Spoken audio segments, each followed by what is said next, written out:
Welcome, everyone. I would like to thank all of you for coming. In particular, I would like to express special thanks to the presenters who are here to share some valuable information with you all. We have some tremendous activities planned for you guys today. We hope that you can take away some insightful information and facts about some valuable resources that are available to our district. The purpose of this grants workshop is to first introduce you to some tremendous federal agencies, private foundations, and charitable trusts. 2, educate you on resources that are available to the 1st Congressional District. And 3, to provide you with an opportunity to ask some very important questions and share your interest with our guests here today. I would like to quickly kind of lay out the agenda for you today. I'm sure all of you have a copy of the agenda, but we will begin with remarks by Congressman Butterfield. Afterwards, during our morning session, we will have a community development funder panel discussion, as well as an economic funder panel discussion. Simultaneously, in the conference room, which is across from the atrium, we will have an effective grant writing workshop. So it will give you the option of either being here for both panel discussions or opting to choose only one, and also attending the effective writing grants workshop across the hallway. So it's totally up to you. We just ask that once you get up and kind of transition from room to room, that you do so quietly. Following these sessions, we will have lunch. Boxed lunches will be provided for the individuals who have registered. We ask that you take one boxed lunch. And after lunch, we will have a presenters fair, which will be held out here in the atrium. And we'll provide you an opportunity to have some face-to-face time with our guests here today, the various agencies and private foundations. And it'll give you an opportunity to share your interest with them and ask questions. At this time, I would like to introduce to you Congressman Butterfield. I would like to give the Congressman the opportunity to provide you with some remarks and kind of just set the tone for today. All right.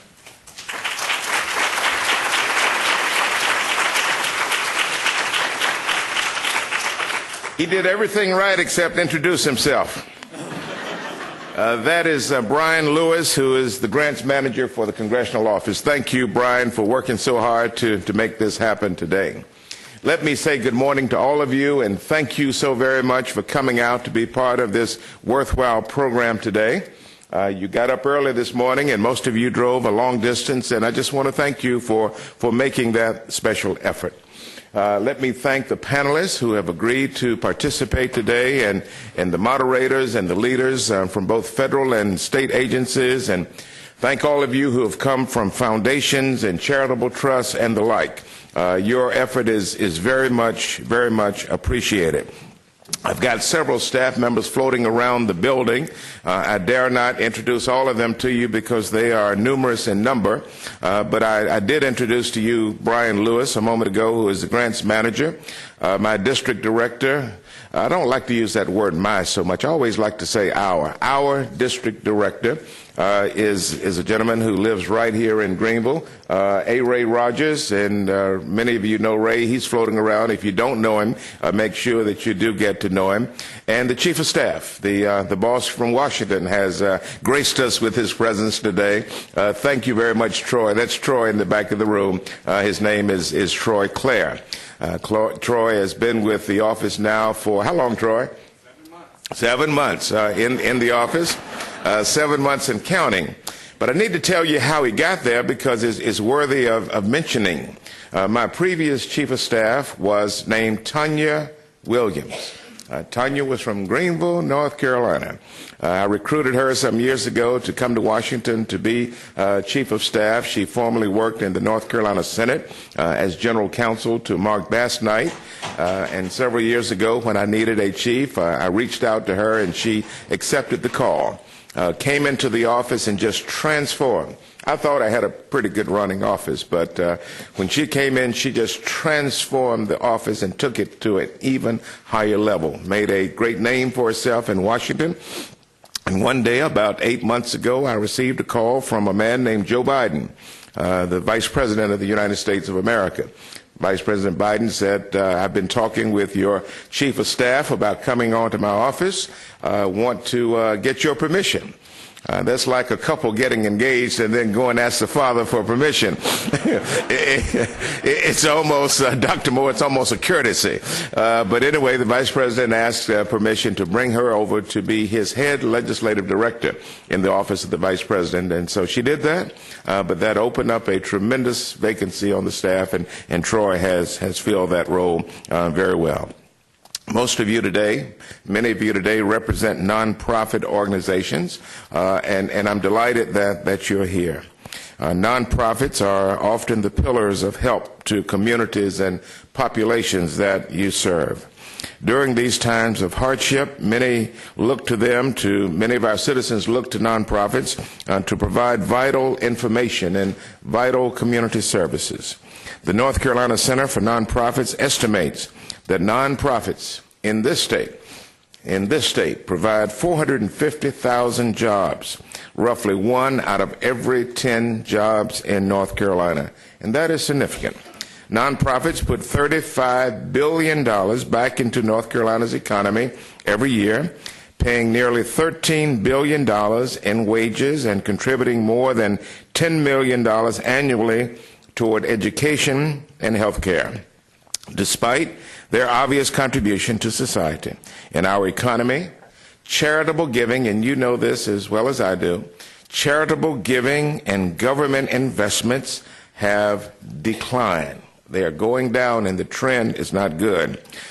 At the same time, the demand for nonprofit services has risen dramatically, and your role in the nonprofit world is increasing every day. And so we need you. We need you to be engaged. And I know very well that you need us for resources. And so we need to create this relationship and make it stronger.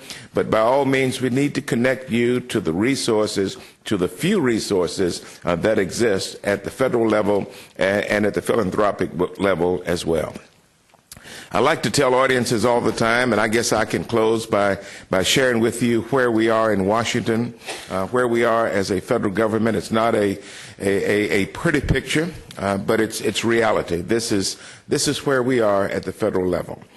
We are operating a $3.6 trillion government.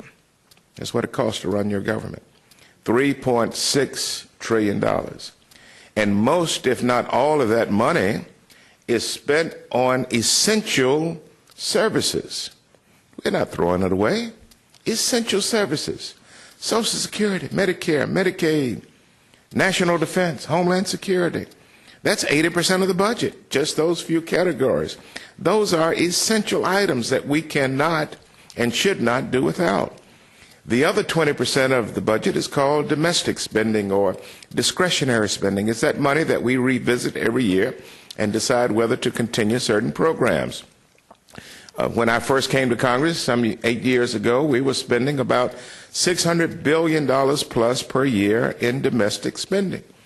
Low-income heating assistance, Pell Grants, Section 8 housing, low-income housing, nutrition programs, the SNAP program, you referred to it perhaps as the food stamp program, the FBI support, the paving of highways and the maintenance of bridges, and all of that is discretionary spending. And just a few years ago, that level was in excess of $600 billion a year. But the policymakers in Washington are beginning to gradually reduce domestic spending, and now it's at an alarming low. And so we've got a huge challenge. The problem is that all of the deficits that we've had over the years, and every year for the last 30 years, except for perhaps 2, our nation has experienced a deficit, meaning that we have spent more money than we've taken in. And every time we do that, we go out and we borrow the money. Same thing you would have to do, same thing I would have to do if I ran short of money. We've gone out and we've borrowed the money in order to pay the bills and balance the budget. Problem is, ladies and gentlemen, we have borrowed so much money for so long that our debt in this country is now $16 trillion. And we're spending upwards of $300 billion every year simply paying interest on the debt. And the debt now exceeds the size of the whole American economy. And so we have an emergency. Democrats and Republicans both understand that we have an emergency, but we are so far apart on how to resolve the emergency. There are some, I won't call them by name, there are some in Washington who say that we are going to solve this emergency, this crisis, by reducing domestic spending. I just told you domestic spending is somewhere around $500 billion, but there are some who want to solve the budget problem by shrinking domestic spending. Well, the budget in the whole is $1.3 trillion. So even if we eliminate it, and it won't happen, but even if, just for the sake of argument, even if we did eliminate all discretionary spending, that won't even solve 1/3 of the problem. And so it's senseless, it's irresponsible to suggest that we're going to balance the federal budget by reducing and eliminating discretionary spending. We cannot eliminate discretionary spending. We can't even significantly reduce discretionary spending. Why? Because it serves as a social safety net in low-income communities all across America. We cannot do it. But we've got to solve the problem. So what do? We look for waste and perhaps a little duplication in domestic spending, and where we can make some modest cuts in discretionary spending. But we've got to look over at entitlement spending, and that's a conversation that no politician in Washington up until this point is willing to honestly and objectively have with the American people. And I pray that during the presidential debate there will be an honest and open debate about how we can rein in entitlement spending, Social Security, Medicare, Medicaid, how we can rein in entitlement spending without hurting the recipients. And I think smart people who leave the politics out of the conversation can figure that out. The third way to balance this budget without cutting all of these domestic programs, the third way is to get more money coming into the system. You know how you get more money coming in? You have to increase taxes on those who can most afford to pay increased taxes. The president has said that he wants to maintain low tax rates on the middle class. That's probably a good idea, and that's going to happen. But the debate that you need to watch in the fall, during the presidential debate, is whether the tax rates on the rich and the super rich, the millionaires and the billionaires, whether those tax rates will be allowed to expire on December 31st as they are scheduled and go back to the Clinton-era tax rates, which are 39.6% as opposed to 35%, a 4% increase in taxes for every dollar earned over $250,000. I give you all of that detail to kind of let you know what's looming in Washington. It's very serious. Finally, last summer, our country reached the debt limit. A lot of people before then had never heard of a debt limit, didn't know what it was. The debt limit is that authority that the president has to borrow money in the name of the United States of America in order to pay the bills. The president's people came to us last May and said, ladies and gentlemen of the Congress, June 14th, we're going to reach the debt limit. Can't borrow any more money. We need your permission to raise the debt limit. And the congressional leadership had a meeting and agreed to raise the debt limit by $2 trillion in order to, hey, Reverend Horton, hey, to raise the debt limit by $2 trillion. When that information was taken back to the various political caucuses, there were groups of congressmen in Washington who vetoed the idea and said, no, we're not raising the debt limit. We're just not going to do it. We were sent to Washington to cut the debt. We were not sent here to raise the debt. And we argued and we argued and we argued that we've got to raise the debt limit. We have no choice. We have obligations that we have to meet, and there were some in Congress, won't call them by name, A friend of mine calls them the tall people. But there were some in Washington who said, no, we're not going to raise the debt limit, even if it means defaulting on our obligations. I didn't believe they were serious, but they were.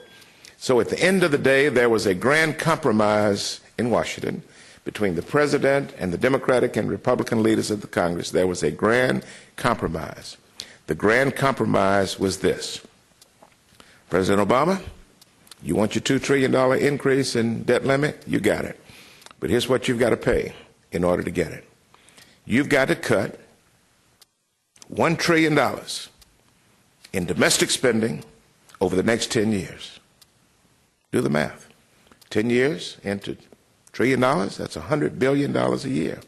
So with the stroke of a pen, domestic spending, which is that account that we get dollars for nonprofits, that account was cut from like $600 billion to $500 billion with the stroke of a pen. And then the same group said, Mr. President, there is a Part B to this plan.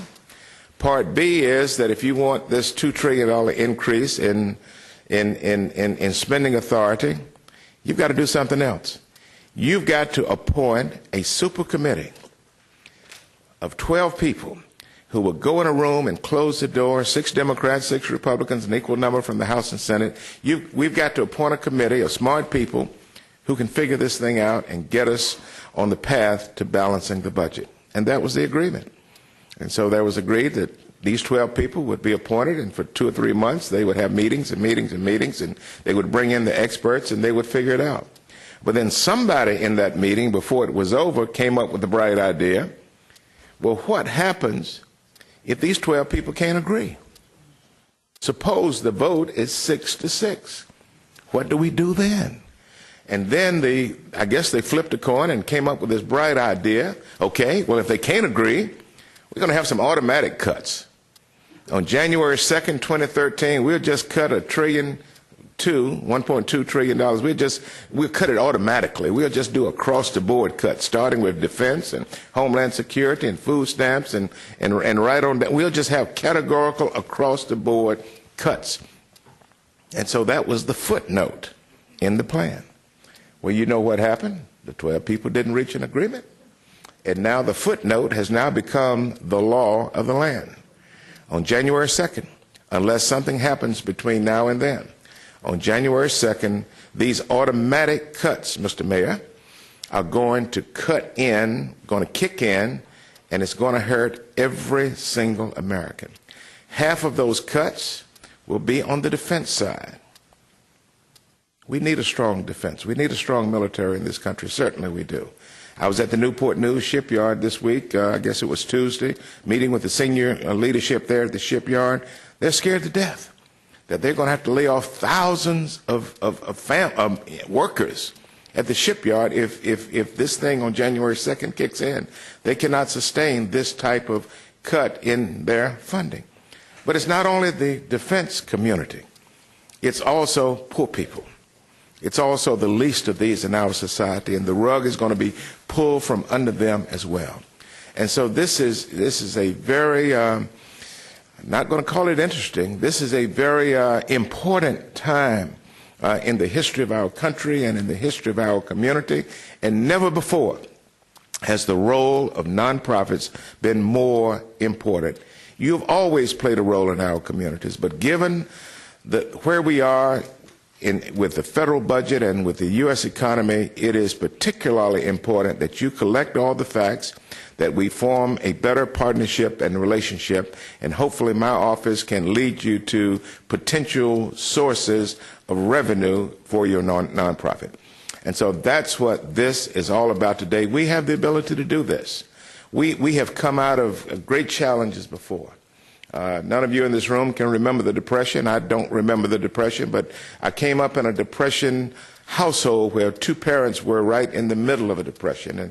And I heard the horror stories about the Depression. And so we came out of the Depression. American people stuck together, communities pulled together, churches and all of our nonprofits pulled together, and we came out of the Depression and became the strongest economy on the planet. So we can do it.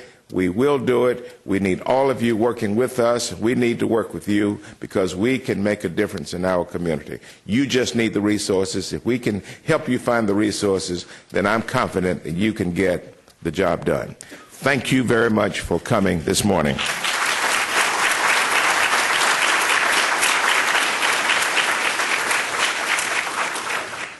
Thank you, Congressman Butterfield, for those very insightful and informative facts. When I initially started, it was my intent to introduce him, but instead he ended up introducing me. So I apologize. My name is Brian Lewis. At this time, I would like to introduce to you our moderator for today's panel. And for those of you who are interested in taking part in the Effective Grants Writing Workshop in the other room, you can exit and do so at this time. So our moderator for today is a gentleman named Daniel Mallison from Vidant Health. Daniel Mallison is presently a doctoral candidate in public policy and administration with specializations in health services and nonprofit management and leadership. In addition, he holds certifications in grants administration from the state of North Carolina, Office of the State Auditor, nonprofit management from Duke University, and the National Institutes of Health, Office of Extramural Research related to protecting human research participants. Mr. Mallison has been employed by the U.S. House of Representatives for 10 years. Mr. Mallison served on 3 different congressional staffs, including our own offices.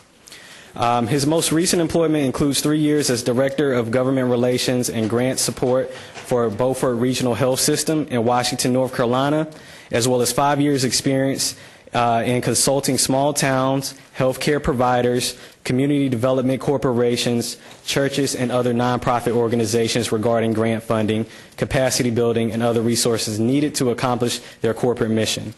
Daniel Mallison has recently accepted a position with Vidant Health. And at this time, I would like to invite Daniel Mallison to join me at the podium.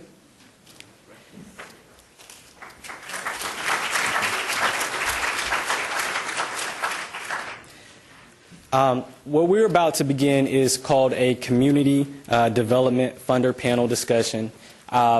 Basically, on this panel, we wanted to be able to provide you some information and introduce you to some great foundations that are doing a lot of work here in our district, and so you can learn a little bit more about them. I will call each of our panelists up for today, and if you'll just have a seat at the panel table. From Z. Smith Reynolds, we have Mrs. Misha McDaniel. From the Duke Endowment, we have Ms. Tamika Williams and Ms. Tina Markanda.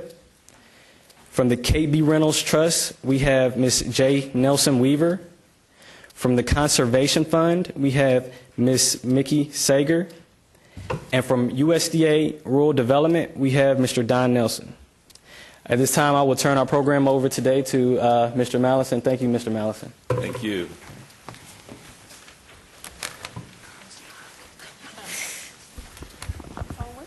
I see. Ladies and gentlemen, good morning. It was just brought to my attention that all of the panelists are women.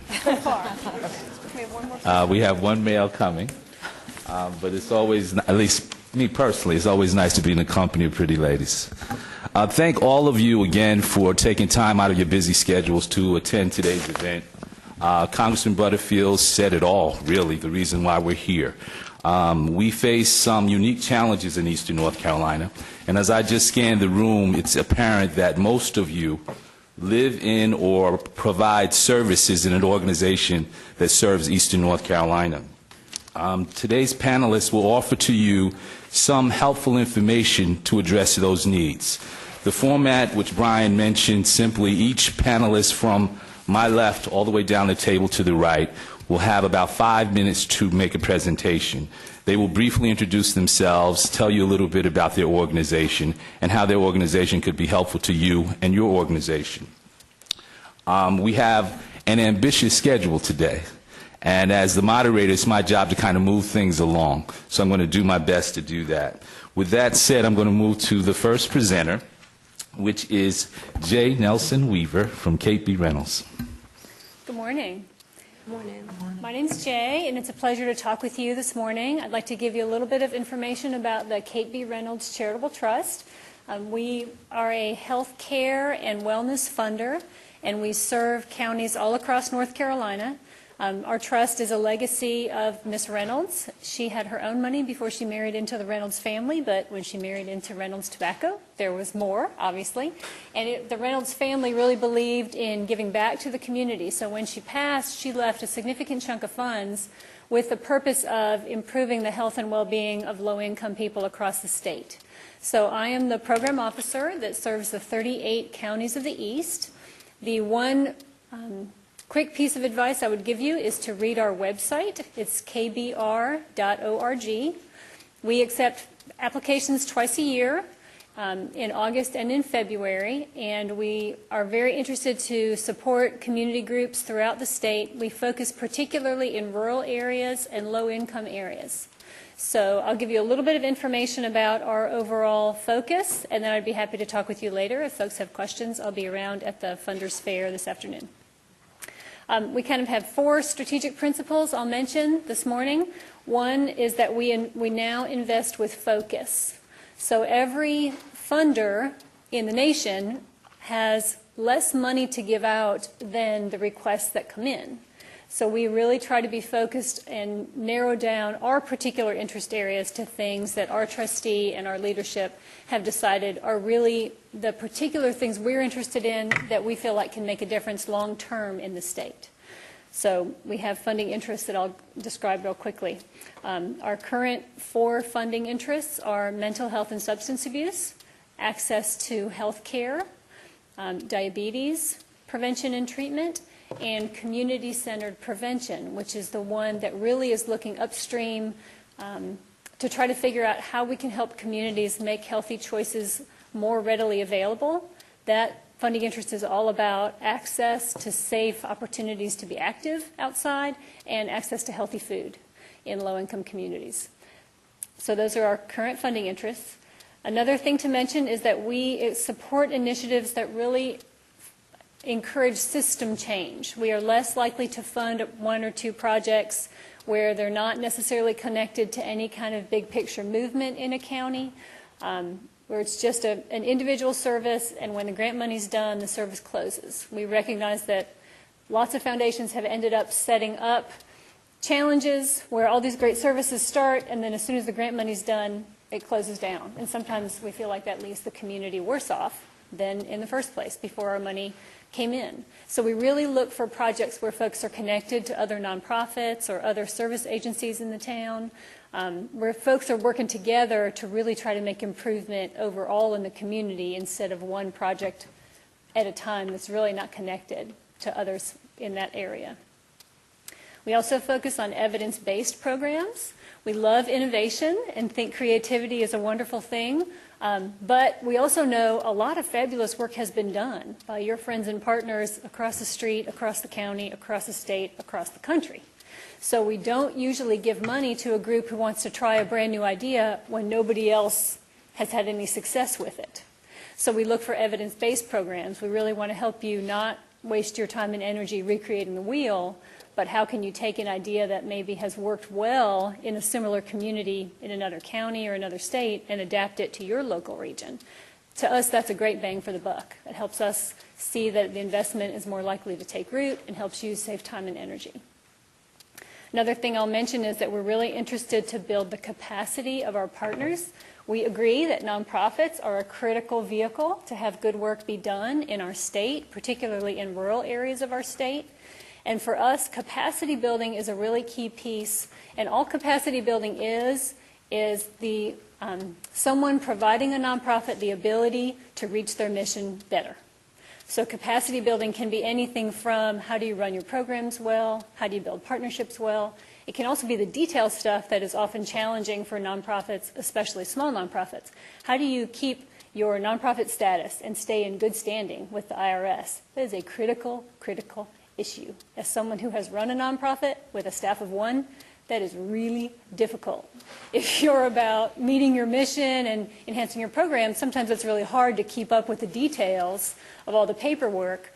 But if you don't keep up with the details, you're going to get closed down. So we're really interested. We also support a number of capacity building programs around the state. So nonprofits can get free or low-cost assistance in how do you keep the business going well so that you can keep your doors open. So that's just a snapshot about the trust, and I will look forward to hearing from the other folks on the panel.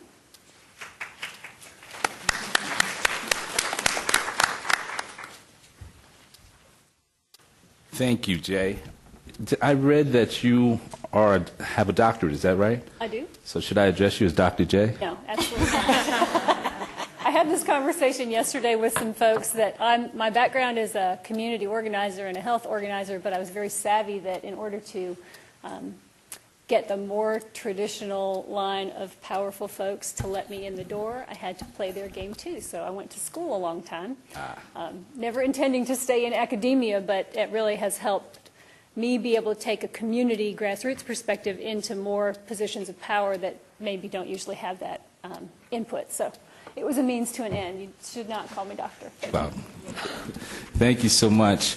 As you folks listen to the presentations of all our panelists, please be sure to write some questions if it's something they say that trigger questions for you.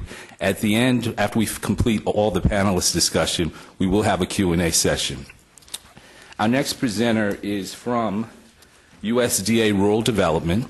He's standing in for the State Director, Randy Gore, and that is Mr. Don Nelson. Thank you.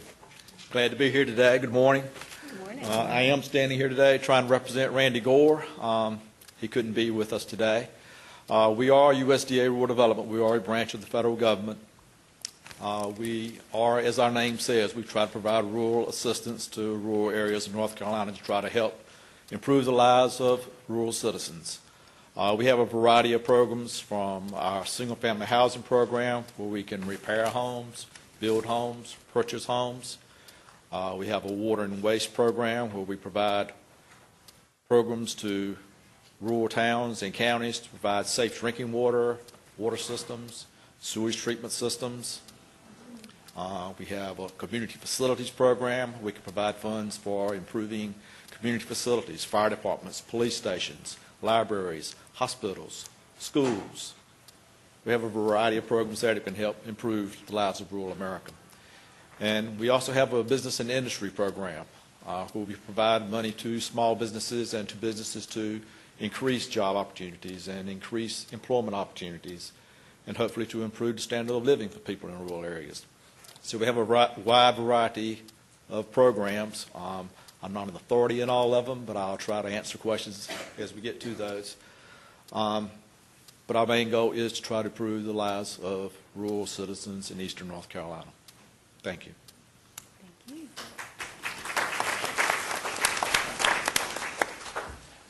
Thank you, Mr. Nelson. We are privileged to have two presenters here from the Duke Endowment. One is Tamika Williams and Tina Markanda. Good morning. My name is Tamika Williams, and I am a program officer with the Duke Endowment. I am specifically focused in our child care program area, which you'll hear a little bit more as we go through. I will say that I'm a native of Kinston, so it's very nice to be back in the eastern part of the state, and you'll find that we do at the Duke Endowment serve North and South Carolina, so certainly the eastern part of the state is included in that.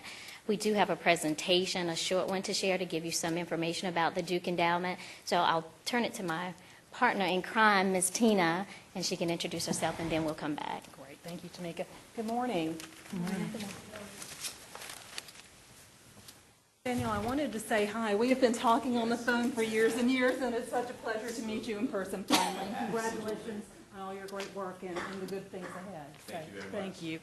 On behalf of our staff and our board, I wanted to express our great appreciation for the opportunity to be a part of today and to be here with you and to have the opportunity to share a little bit about the Duke Endowment, some about our history, our current work, and then as Jay had shared, we do have a tremendous wealth of information on our website, and so while we'll really kind of touch the surface, Tamika and I will be here this afternoon to talk with you about specific projects and interests you may have, but also I encourage you to look at our website not only for funding opportunities, but also how some of the work or some of the investment that has been made might advance the work that you're doing. So we do want to tell those case studies and share again the successes that may advance the work that you're going to take a part of.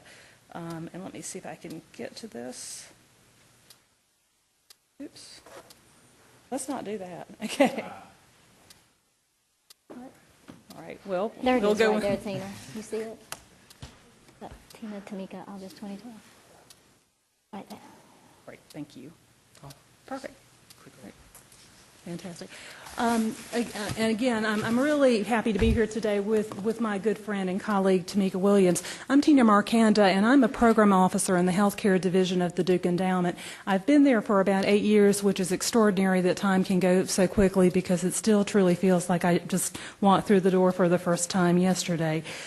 We've intentionally kept our comments really brief because we wanted to just again share a really high-level overview of the endowment to give you a sense of the history of the endowment and really the areas of focus that Mr. Duke identified in the 1920s when he established the Duke Endowment, which today are just as relevant as they were in the 1920s. And so we continue to be overwhelmed by just the sheer genius of Mr. Duke and the timelessness of the foundation that he established to serve North and South Carolina.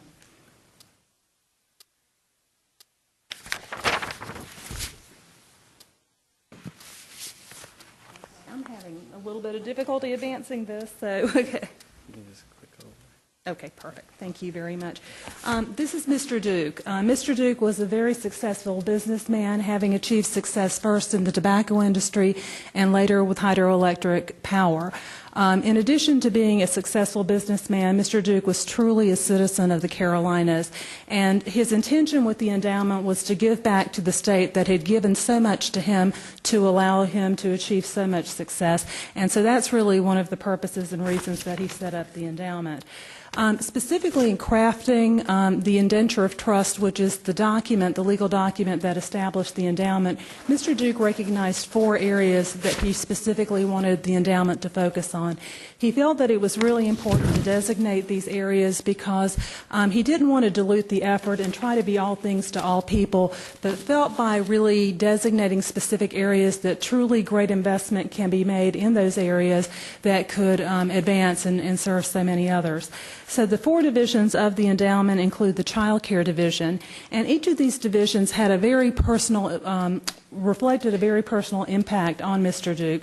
He was essentially a half-orphan. His mother passed away when he was a young child, and his father, for all purposes and intents, was actually away during his upbringing, fighting in the Civil War. So his upbringing was really left to community members and the family, and so he felt that had really shaped his life and felt that all children needed the opportunity to benefit from a great structure and support for their advancement.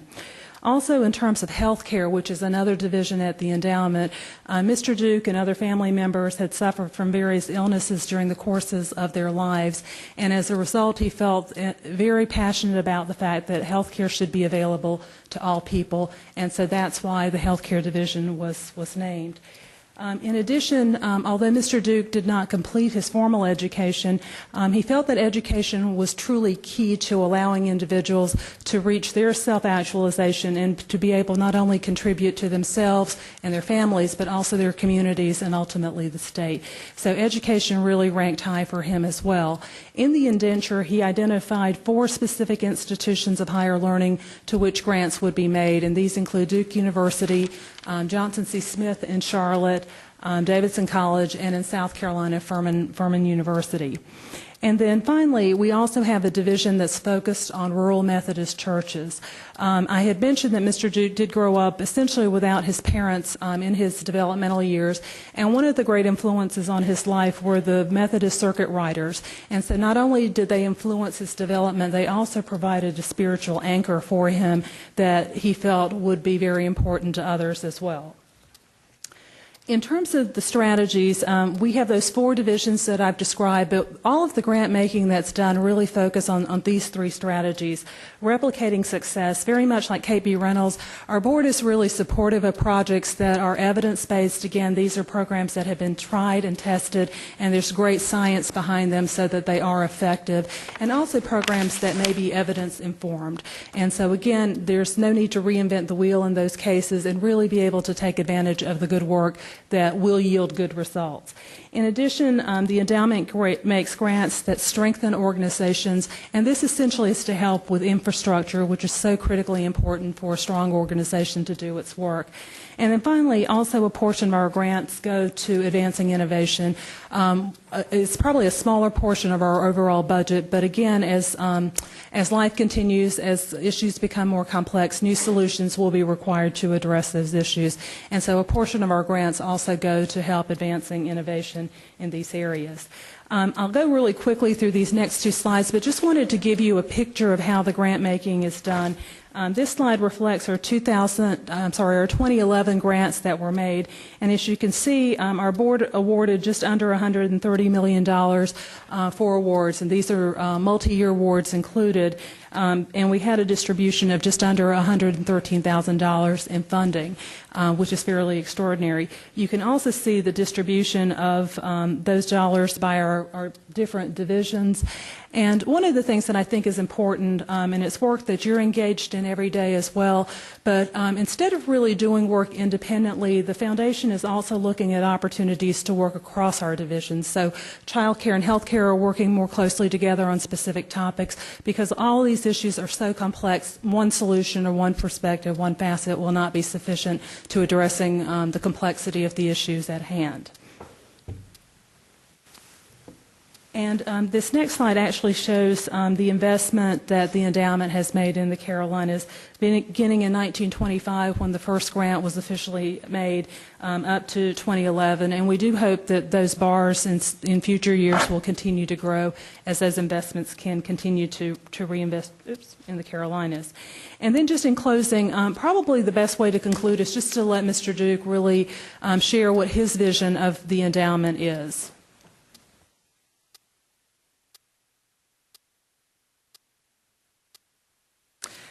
Again, Tamika and I are really delighted to be here today, and we look forward to having conversations with many of you and look forward to serving as a resource not only today but well into the future, but look forward to our continued partnerships. Thank you.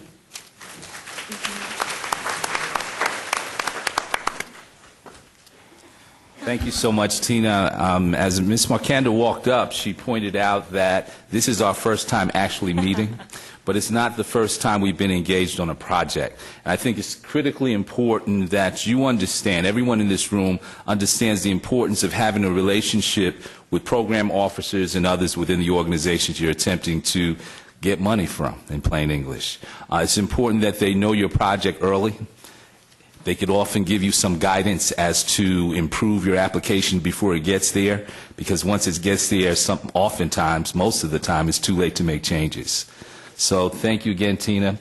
I'll be in touch with you real soon. Great. I look forward to it. Our next presenter is from Z. Smith Reynolds in the name of Misha McDaniel. Hi, good morning, y'all. It's an honor to follow the Duke Endowment, our partner in grant making, and it's an honor to be with you all today. And it's also wonderful to be outside of Winston-Salem, where our foundation is based. We don't get out to the east enough, and we look forward to coming out to the east more to learn about the innovative projects and impactful projects going on in you all's communities.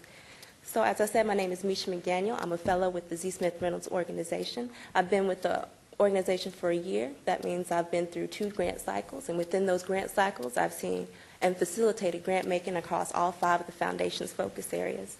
The Z. Smith Reynolds Foundation is committed to improving the quality of life in North Carolina. It is grounded in the forward thinking, some might say progressive, I think I'm among friends, so I might say progressive, values of its founding family members. ZSR has invested in nonprofits across the state dedicated to building inclusive, equitable, vibrant, and sustainable communities for more than 75 years. And over those 75 years, the foundation has awarded more than $350 million to organizations based in every county across the state of North Carolina. And ZSR is an evolving institution. We've been in the state since 1936, and over that time, our grant-making focus has changed. And so currently, what we're currently looking at, what our board and what our foundation program staff is currently looking at, are utilizing is philanthropic grant-making resources strategically. And so the way that we do that, similar to the Duke Endowment, similar to the KB Reynolds Foundation, is by dividing our grant-making into focus areas. There are 5 key focus areas that our board looks for, accepts proposals within, and those 5 focus areas are community economic development, environment, pre-collegiate education, social justice and equity, and strengthening democracy. Within those areas of focus, our board prioritizes the following: organizations and programs and proposals that accomplish systemic reform and that have multi-county or statewide impact. And we also prioritize innovative, evidence-based, you hear that a lot, community-based projects with impact in rural and low-resource communities, particularly with engagement that are kind of grounded in community-based organizations and impact the community and are led by the community members that the project will serve. The characteristics of our grant making are that we accept applications for general operating or program or project-related support. And although there are 10 different type of applications, I know because we're updating our grant-making systems. We have a lot of different applications. But they're basically divided into small and strategic grants. Now, the strategic grants are focused towards maybe statewide organizations with large systemic orientation and impact. Examples of strategic grants that the foundation awards are to the Conservation Fund, are to the Institute of Minority Economic Development. I see our colleague over there. North Carolina Association of CDCs, y'all may be familiar with that organization, a North Carolina Community Development Initiative. And we also give small grants. An example of that are, we just recently awarded a grant to Roanoke River Partnership. They were planning an ecotourism project, and we supported that. We also do support initiatives. We just concluded an initiative that was multi-county. What we worked with Franklin Vance Warren Opportunity to address women's economic inequity within Vance Warren and kind of Greenville, that area in the northern part of the state. And our grant cycle, we have 2 grant cycles. We just accepted grants on August 1st. That was our deadline. And I would suggest if you want to reach out to a program officer, with regards to an August 1st deadline, get the pens out, you want to contact them in June and July. And our second grant deadline is February 1st. If you'd like to reach out to a program officer, you should reach out to them in December and January. And I'd also like to offer y'all some tips, because we don't really receive and award enough grants in the eastern part of the state. And hopefully by more communication and dialogue, we can address that and see how we can support this area of the state better. For example, I would suggest that you review ZSR's website.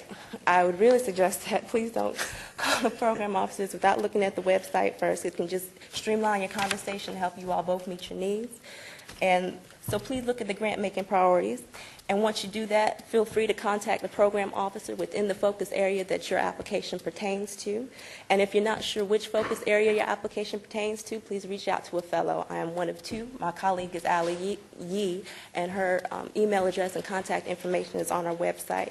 We do accept proposals outside of our 5 focus areas, but they're kind of rare, and the majority of our grants are awarded for community economic development, environment, education, social justice and equity, and strengthening democracy. Myself and Tracy Green Dorsett, our program officer for community economic development, will be attending the Foundation Fair sponsored by North Carolina Network of Grant Makers in Wilmington on October 16th. And I'd also like to talk about our sabbatical program, which is awarded to individuals who have been in leadership positions and full-time for nonprofit organizations for at least 5 years, the kind of preference geared towards people who've been in the field for a long time who've made impact in North Carolina. We award 5 awards annually, and they support 3 to 6 month, typically longer sabbaticals, and each recipient gets $25,000. The deadline for the sabbatical program is December 1st, and you don't have to receive a grant from ZSR to be eligible for our sabbatical program. Thank you.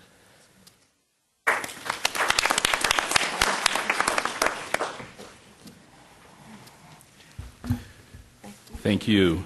Our last presenter for this morning's session is from the Conservation Fund. Now, I can't speak for all of you, but the Conservation Fund is relatively new to me. But it's not. I was familiar with the work, but not the organization. I have not yet met our presenter, which is Mickey Sager, so I look forward to meeting her after this event. But I have been involved with email traffic from your organization. I was supposed to attend an event, but was called away. Enough of that. I'd like to present Ms. Mickey Sager from the Conservation Fund. Good morning. Good morning. Oh, come on. Let's try that again. Good morning. Good morning. Oh, excellent. All right. Now I know y'all are going to be awake for at least the next 3.5 seconds. Thank you. Okay, wait a minute. Let me see if I can.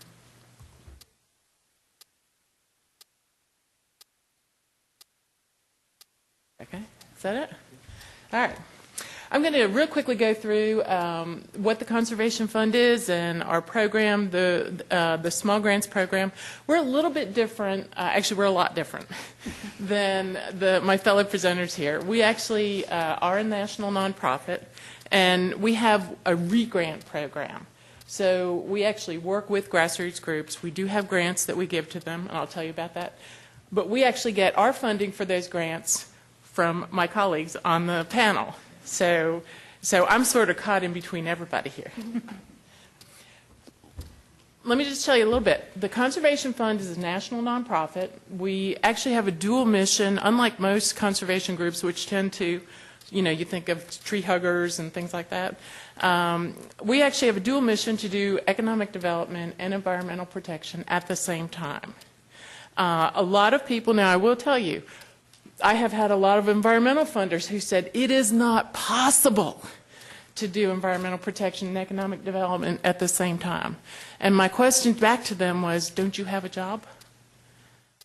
And so we in the environmental movement do need to do things a little bit differently. So we are a national organization. We have 3 sort of business units. We actually buy land and conservation easements. If anybody's ever been to Grandfather Mountain State Park or Chimney Rock State Park, we actually help the state create those as state parks because of that dual mission. Because we understand economics, those were both family-owned businesses. And so we helped. It wasn't just about the land, it was about buying the business and helping turn it into a state park. We actually have 2 small business loan funds called Natural Capital Investment Fund and Shade Fund. Those are for natural resource-based businesses. It actually is critical because you know how banks are, no offense to bankers in the room. If banks don't understand a business, they don't give you a loan, right? Banks often don't understand natural resource-based businesses. So what we do is we actually partner with banks and help create loan funds for natural resource-based businesses. And then we have the Resourceful Communities Program, which I head up, and my colleague Susan Sachs is also in the room. We're under a program called Sustainable Programs, which is a mix of research, community development, and leadership training groups and planning that does work across the country. Why we do what we do.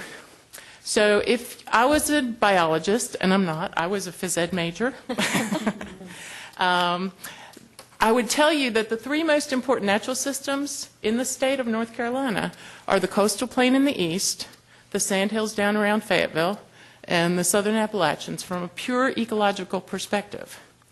Well, 38 of our 40 Tier 1 counties, the poorest of the poor, are in those 3 ecosystems.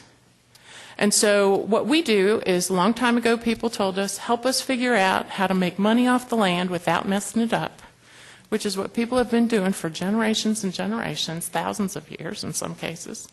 And so we help people figure out how they can do economic development a little bit differently. We have found, actually, in fact, that poverty is the single biggest cause of environmental degradation. So we feel like we have a moral obligation to help people do things differently. We actually work in the Tier 1 counties, Tier 1 and 2 counties, the most economically and socially distressed communities across the country, across the state. We use what we call the triple bottom line as our lens for deciding how, what we're doing and how we help folks. The triple bottom line consists of sustainable economic development, social justice, and environmental stewardship. For the longest time, people have said you can't do all three at the same time, and we say, actually, you have to. You just have to.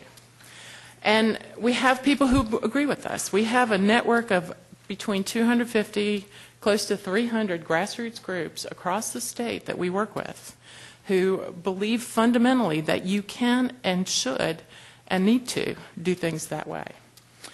We leverage the resources we have access to. Whenever I meet with my colleagues here, I talk real nice to them. I help them do their jobs. Their job is to give away money.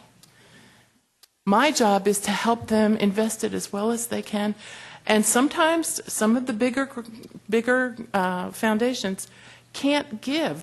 It's not efficient for them to give small grants to grassroots groups. And so we help them do that, and we help build capacity. We build capacity with grassroots groups through grants, training, technical assistance to their organization, connecting them to resources, and peer education. We have found over the years, we've been doing this for over 20 years, communities know what they need. And what we need to do is we need to step aside and say, you tell us what you need, and we'll help you figure out how to make it happen. We have a small grants program called the Creating New Economies Fund. Over the last 10 years, we have given out over $2.2 million with very generous support from colleagues on the panel. We don't say you have to do this or you have to do that. We just say, you know what you need. You tell us how it's going to promote the triple bottom line. How is it going to improve the economy, society, and the environment at the end of the day? The grants are up to $15,000. They're $8,000 to $10,000 average. And we've supported a whole range of things from community gardens to eco and heritage tourism, alternative energy, green jobs training programs, sustainable agriculture, a whole host of different projects. Again, all crafted by communities. These are our partners. They're people who are connected, who have connections to the land and the water because of who they are and where they live. I'll go through quickly 3 sample projects just so you can see how people have crafted these. One is in Canida. The Canida Family Life Center came to us and we gave them a small grant for a community garden. They started with 2 acres. They've got 17 acres now. They have reduced food and health care costs for their families. The young people receive stipends. They work in the garden. This is a youth-led garden. The money, they sell their produce after they bring it home. They glean it and they bring it to their elders and to their families. They sell it at roadside stands. They actually now have a contract with Piggly Wiggly. Young people are learning entrepreneurship skills that they're going to have for life. That's part of the social benefits. They're learning farming and business management skills. The families are working together, and actually young people are starting to see that this is an alternative to gang activity. From the environmental benefits, family lands are remaining in agriculture. Organic practices are good for the land and the water and the people. And how can you not like this stuff? I love my job. Roanoke River Partners was mentioned before. Carol Shields is there. We provided a small grant to them several years ago for promoting ecotourism and heritage preservation. They have created 15 canoe camping platforms all up and down the Roanoke River. Landowners are being able to generate income when they have a platform on their land. The fact that people are coming in and paddling up and down that river is pouring $400,000 per year, and this is old numbers, into the regional economy. Social benefits, the Rosenwald School, they were able to get a bargain sale, so it was partial donation, partial purchase of one of the historic Rosenwald schools in Hamilton. They have engaged the alumni in the community. This used to be the hub of the community, and it's now been restored. It's been renovated. It still needs work. To my colleagues. And it's also looking to, it will be the a hub for the river for the economic activities there. And I forgot to put the environmental benefits. Sorry. So there is environmental education for that happens up and down the river, and people are focused on, they learn when they come in camp, they pack it in and pack it out. And then a youth farm co-op down in Wayne County, the Wayne Food Initiative, is starting up a program with, it will be a youth-led farm co-op. So young people are actually going to own that cooperative business. They are going to grow the food. They are going to sell it, and they're going to benefit from the income.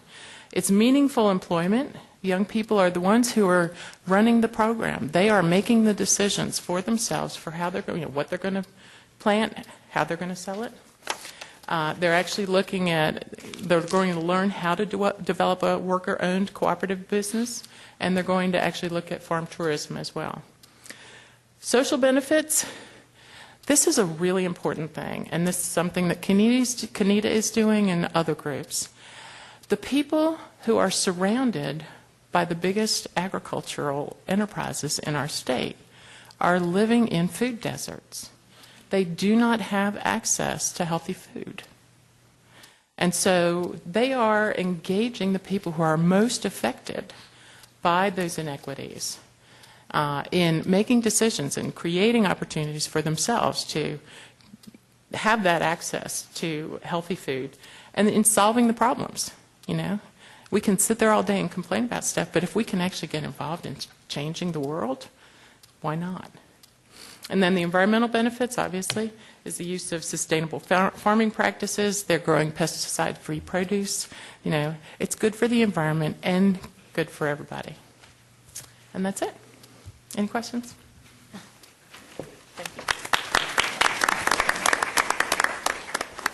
Nikki, we thank you, and we do anticipate some questions shortly for all of the panel. Let's take an opportunity to show our appreciation for all the panelists.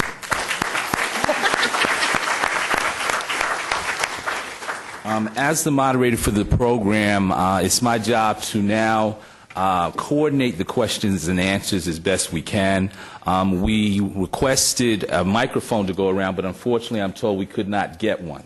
So for those of you in the audience that have a question, please stand and speak loudly.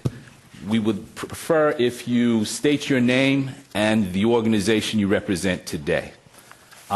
So I'm ready. We have 15 minutes before this session ends. Are there any questions from the audience? Yes, ma'am.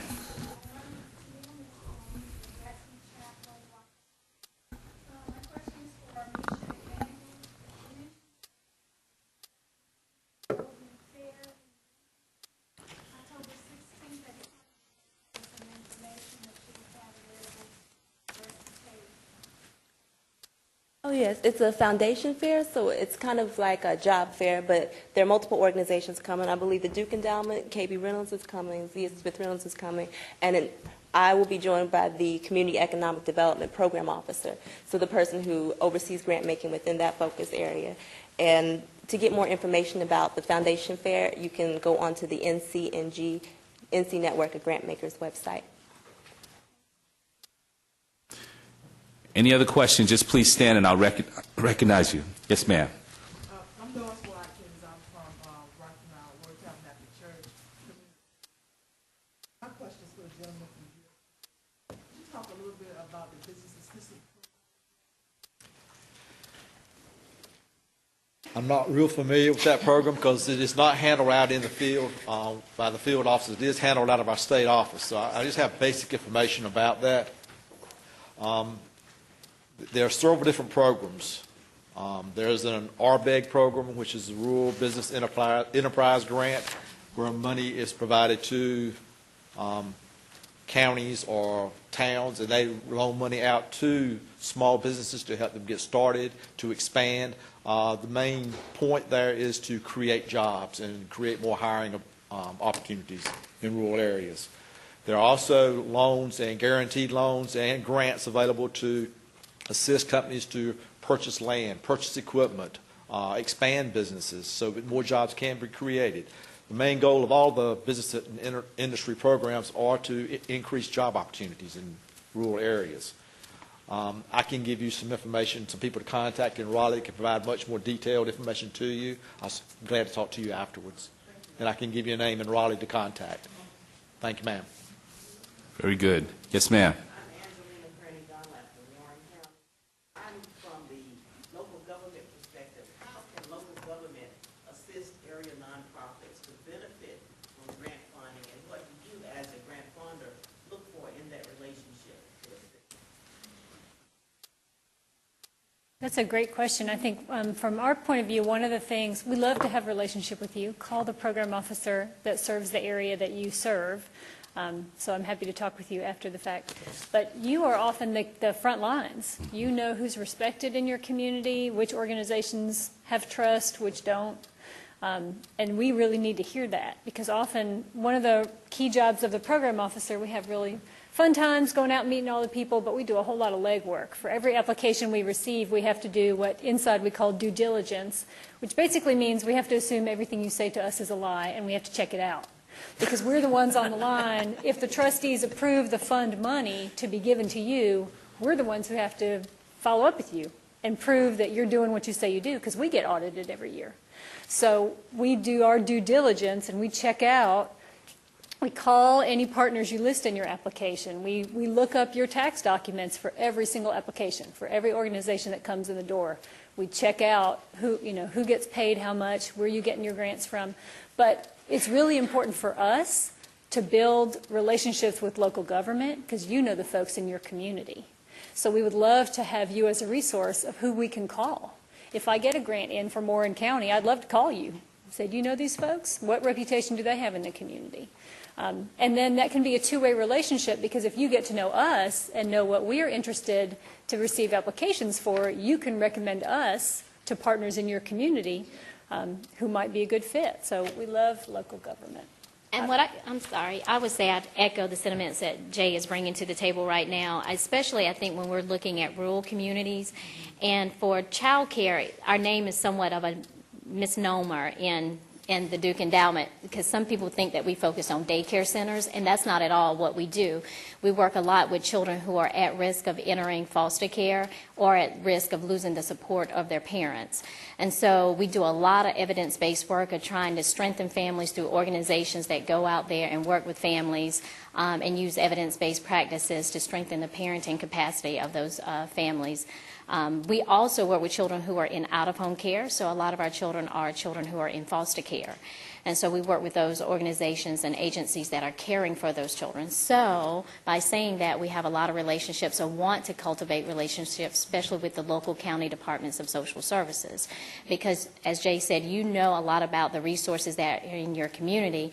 And when we get an application, whether it be from the local county DSS or eligible beneficiary in your agency, we want to see what types of collaborations have been made, because often the agencies don't have enough support to be able to undergird what they're proposing to do, and to the degree that they can leverage resources and have other contacts, especially local government contacts, it just strengthens their application and it strengthens the outreach of your program. And so we're very encouraged, and we want to have those relationships. And just to add, the other thing that I think that does, it also shows an opportunity for sustainability of the program, which you're very interested in, but certainly the foundation wants to make an investment that's going to last as well. So I think that's another component. And from our perspective as program officers, when we see that the government is a member of that leadership team or of that project team, that really elevates that project in terms of its consideration, because all of that hard work has already taken place within the community. And I'm going to go out on a limb on behalf of the grassroots groups, too. One other thing that local governments can think about is what we have seen among our grassroots groups since the economy tanked is that grassroots nonprofits are having to carry out, to offer services that used to be offered by local governments. Mm-hmm. Mm-hmm. And so even though extra money in the budget is an oxymoron these days for local governments or state governments or federal governments, the reality is if you can even find a little bit of money to help those nonprofits do that work, That also, though, that not only will help them with their effectiveness, but it will also send a real message to the funders that you all really are working together. Thank you. Next is Reverend David Moore in the back, and then the lady in the front.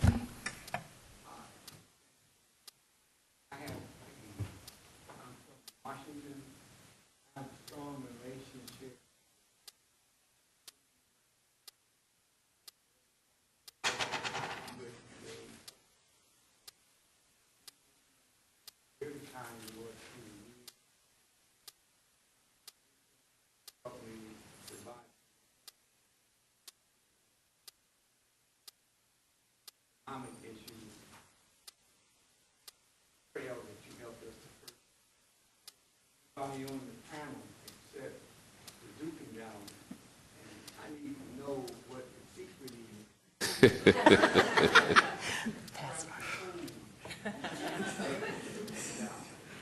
so glad you're here. I got a project in Williamson, North Carolina that we definitely talk about. Today is very good at what we're doing. I need to get to you, Duke endowment. Been out here for 20 plus years.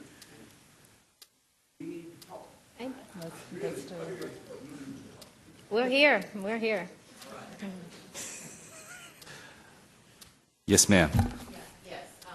Erica Smith Ingram, Cool Spring Missionary. This question is for the Duke Endowment. I guess you guys are in the hot seat. For Tamika and Tina. I have a question about the spiritual focus of the. Give us an example of programs that. And also, do you only work? You want to start, or want me to start? Doesn't matter. But the first answer is we do only work with Methodist churches in North Carolina.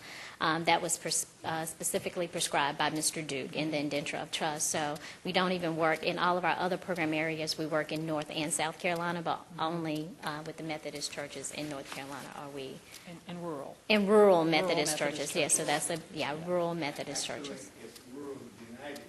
That's Absolutely. Correct. That's correct. I know. You know.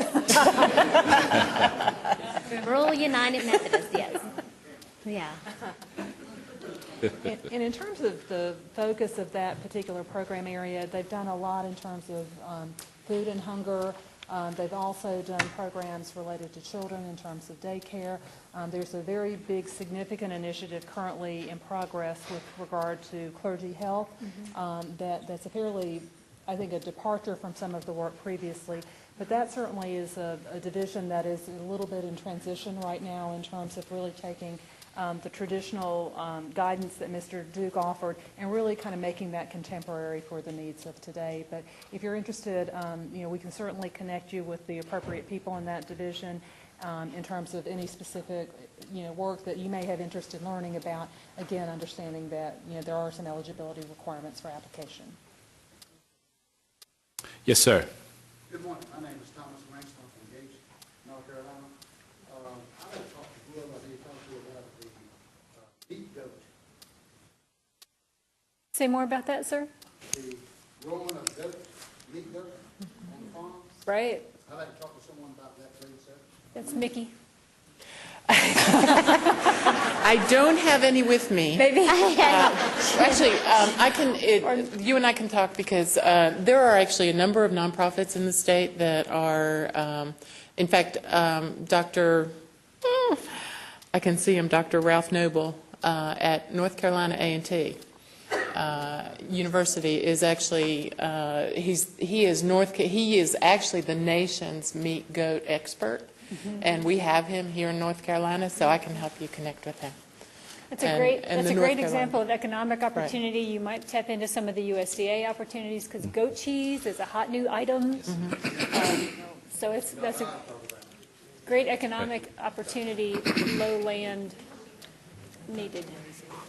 Yes, meat goats are actually the fastest growing sector of the meat industry in the state. And we actually have worked with some folks who are working to grow them on the forest land that they own. So if you have 10 or 20 or 50 acres, that they are actually doing something called agroforestry, where you actually go do agriculture and forestry. So it could be crops, it could be livestock, it could be biomass production, switchgrass, things like that. There's an increased interest in how you can help landowners make more money off their land. Mm-hmm. Absolutely. Very good. Any other questions? Yes, ma'am.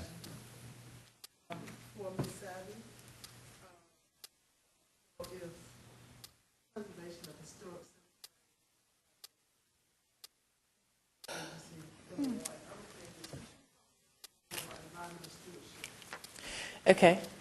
Preservation of historic cemeteries. Actually, we have given a small grant down in New Bern to a group called Uptown Business and Professionals Association, run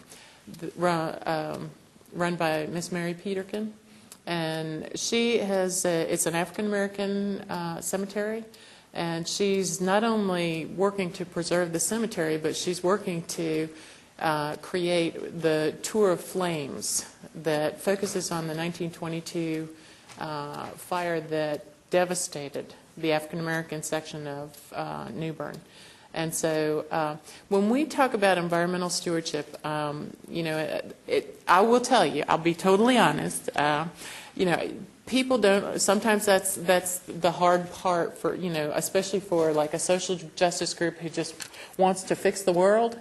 And but what we do is we work with you to help figure out what an environmental stewardship component might be. So sometimes it's about incorporating environmental education into a youth program. Sometimes it's about working to educate landowners. I talked about forestry before. There's a lot of bad people in the forestry industry who will go around and try to talk widows out of, the trees on their land, and they will steal them blind. So we work with you on the environmental stewardship. It could be everything from talking about, I'm going to say it, sea level rise or climate change. It is an issue. A lot of people don't want to deal with it, but it is an issue in northeastern North Carolina. Absolutely. And so we are seeing changes, and so sometimes it might be about helping people understand what they can do with their septic tanks. One last question. Yes, ma'am. My name is Wanda Pig, and I live in Halifax County, and I have a private mental health agency that I want to make it non-profit, but my business is in a historic home in downtown Scotland Neck. I don't have any idea how to do any of that conversion. From being a private business to a non-profit business and to restore that historic property. So some changes you can't make because of the historic property in order to get it to work. I don't know who to talk to or how to get that done. One of the organizations you may wish to consult, if you haven't already, is the North Carolina Center for Nonprofits, that they just have a wealth of information, and for the specialty issues that you have in mind, they may be able to direct you to the right resources to be able to make the decisions that you need to make as you're contemplating this conversion. And in terms of, I guess, that would probably be the best resource. And again, it is a statewide agency that, that is very well respected and I think does a great deal of work. So maybe the people there can help you connect to the right people to learn the proper information for your decisions.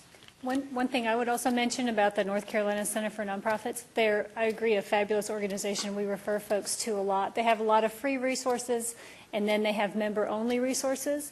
For your situation, I really think it's worth the investment to pay the membership fee, which is based on your income and your organization budget. So for small organizations, it's usually less than $100 a year.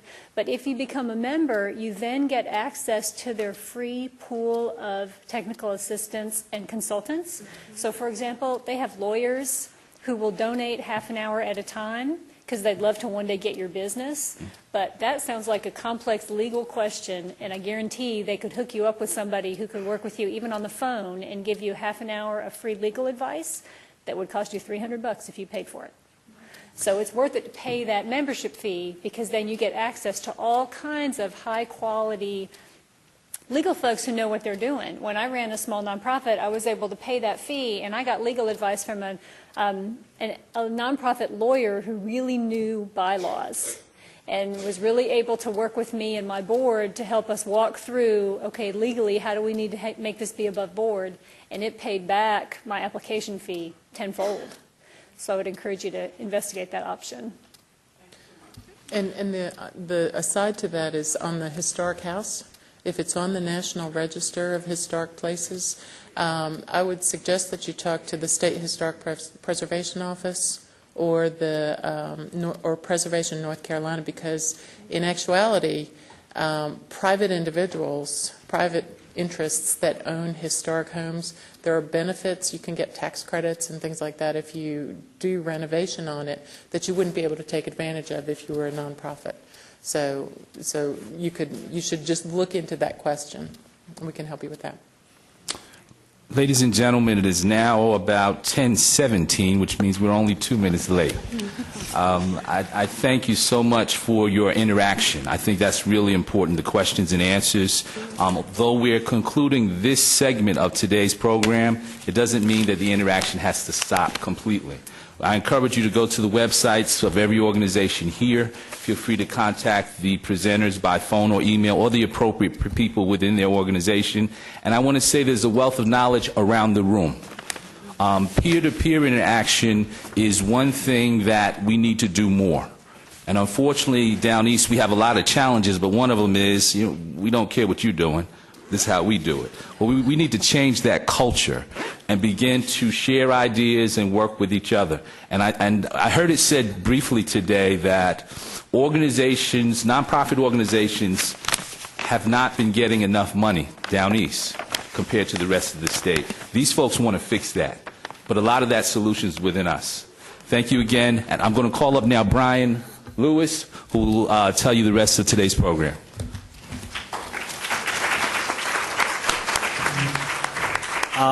I would first just like to express the deepest gratitude from our office to all of our panelists that you just heard from. At this time, as Mr. Mallison has expressed to you, we will begin our transitioning phase to our next Economic Development Funder panel discussion. There will also be another effective grants writing workshop that's going to take place in the large conference room across from the atrium. And while I have Ms. J. Nelson Weaver up here, she will be one of the presenters for that effective grants writing workshop. So as you can see, she is a jack of all trades. She is just a tremendous asset here for our district, very knowledgeable and just an extremely smart woman. And we just want to thank you so much for all that you do. So at this time, I would like to ask our panelists to exit to the left. Oh, they're all gone. Sorry.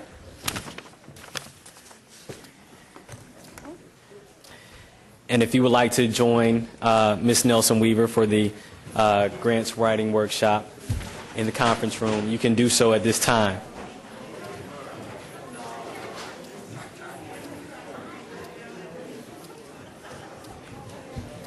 And we will begin setting up for the next panel, so you just give us a couple moments here, and we'll get started shortly.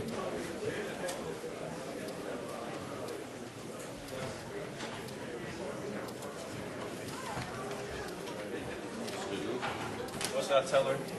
Huh? She's doing one-on-one assistance. What should I tell her? She wants to know what to do. Tell her to come in here and join us for a little bit. Come in here? Yeah, have a seat. Okay.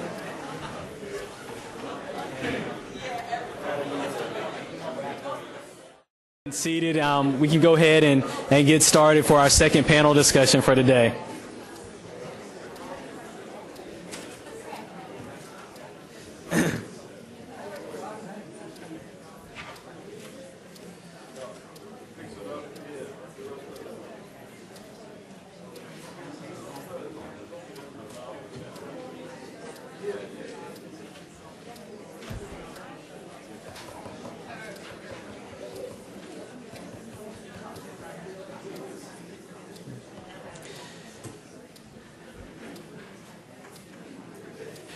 Our second panel discussion will be our Economic Development Funder panel discussion.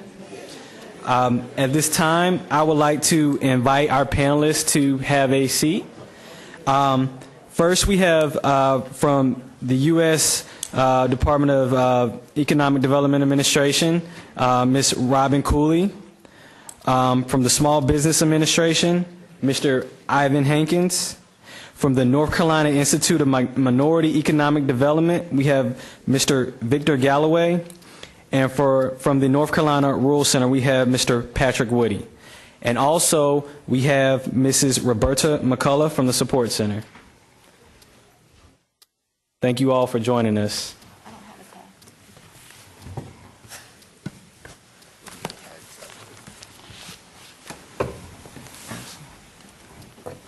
So at this time, I'm going to turn the program back over to Daniel Mallison, and we are ready for our presentations. Thank you.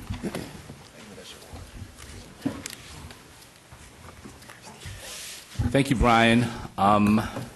Looking around the room, I believe about everyone who's in the room presently was here a little while ago. We did have an informative opportunity with those panelists. I'm sure we'll have the same with these folks.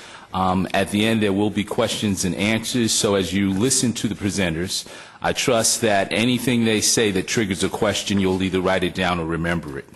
As the moderator, it's my job to kind of move the program along. Each presenter will have about 5 minutes to present information regarding their organization and how their organization could help yours. Our first presenter is from SBA, Mr. Ivan Hankins. Thank you very much.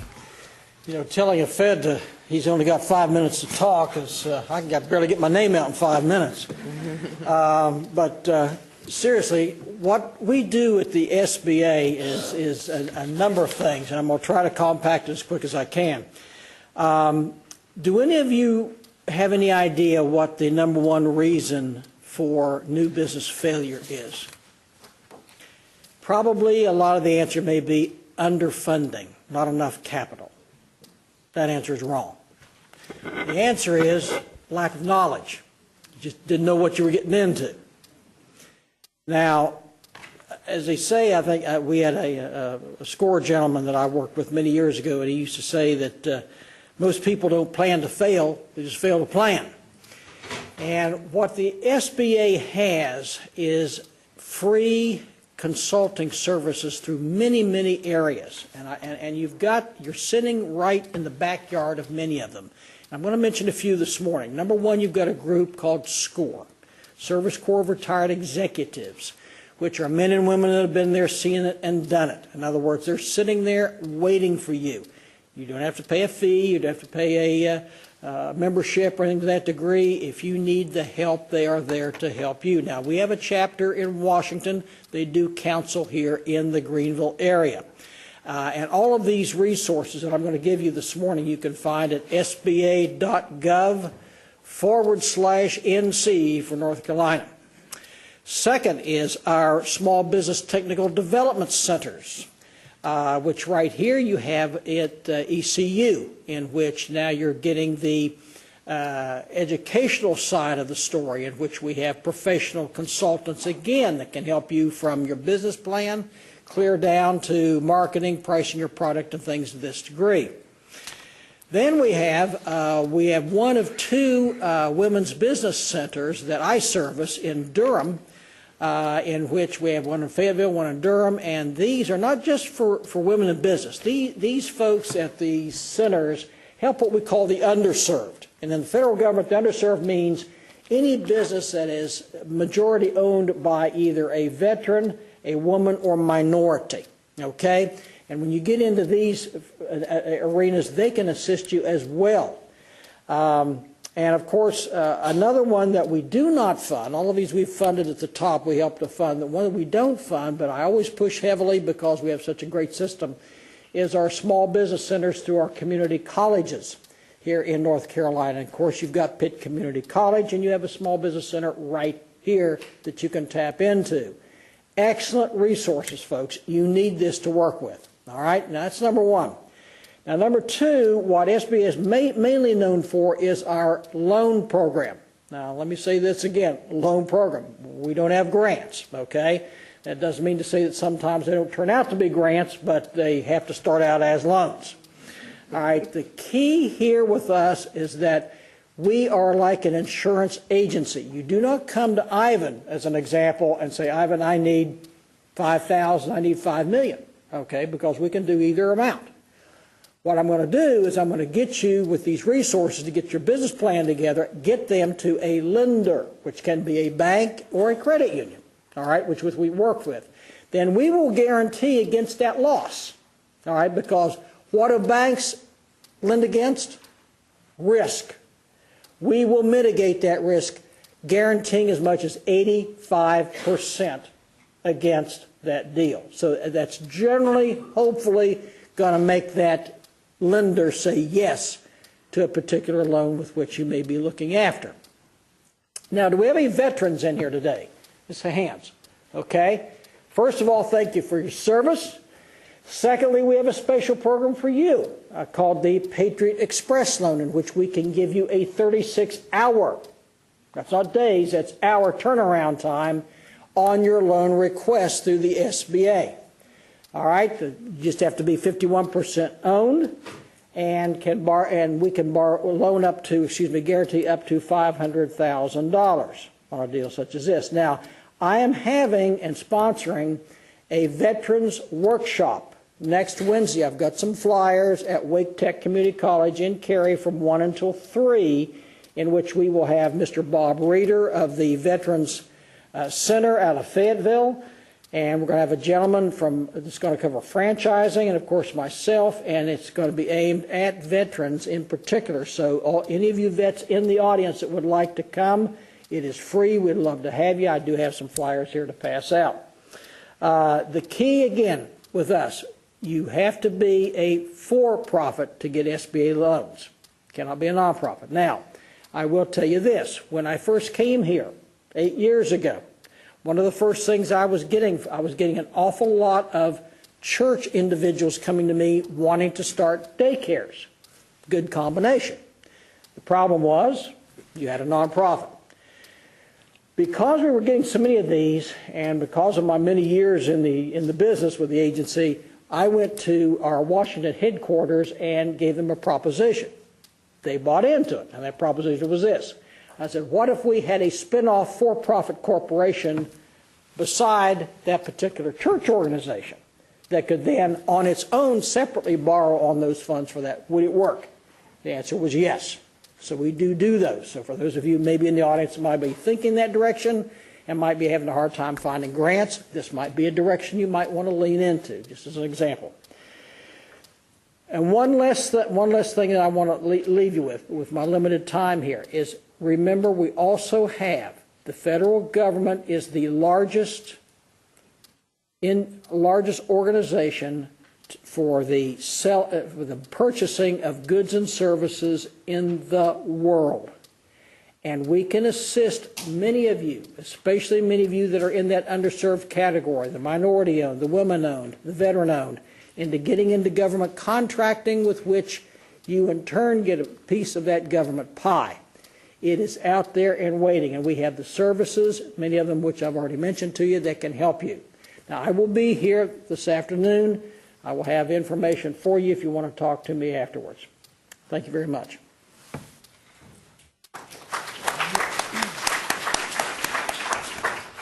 Thank you, Ivan. I am certain that folks will have some questions for you. Thank you for staying within your 5-minute time limit. It's my understanding, though, that we do have some extra time. I think I robbed Ivan. So for the rest of the presenters, if you need about 7 minutes, we can do that. We anticipated one other presenter that's not here, so we're going to adjust. The next panelist to present today is from North Carolina Rural Center in the name of Mr. Patrick Woody. Thank you. Good morning. It's not afternoon yet. It's good to be with all of you. Good turnout here, and we appreciate the opportunity to talk about the offerings of the Rural Center.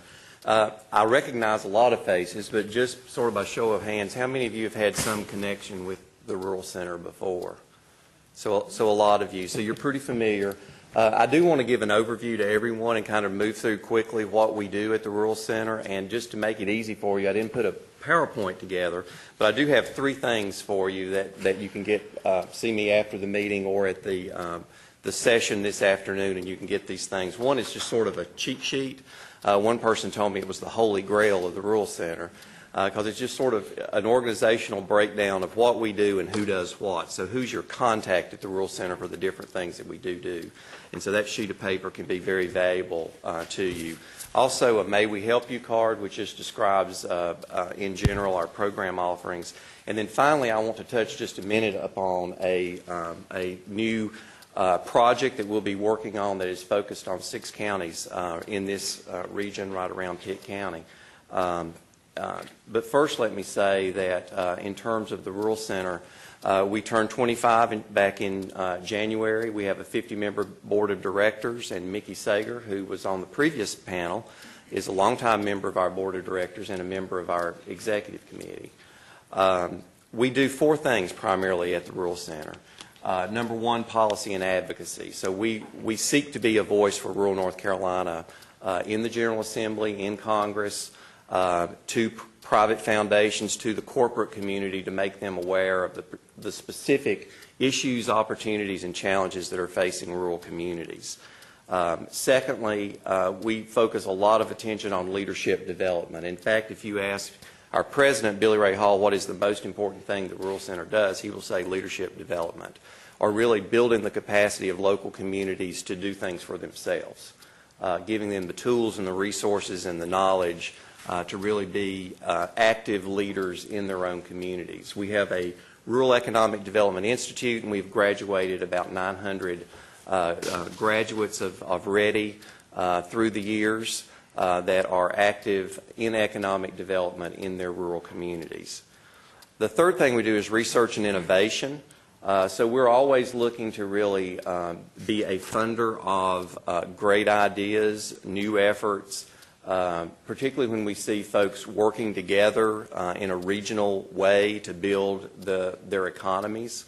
And there's a potential for job creation tied to that, then we're going to want to talk to you about that. We also commission our own research so that we gain a deeper understanding of those issues that are facing your communities and rural North Carolina in general.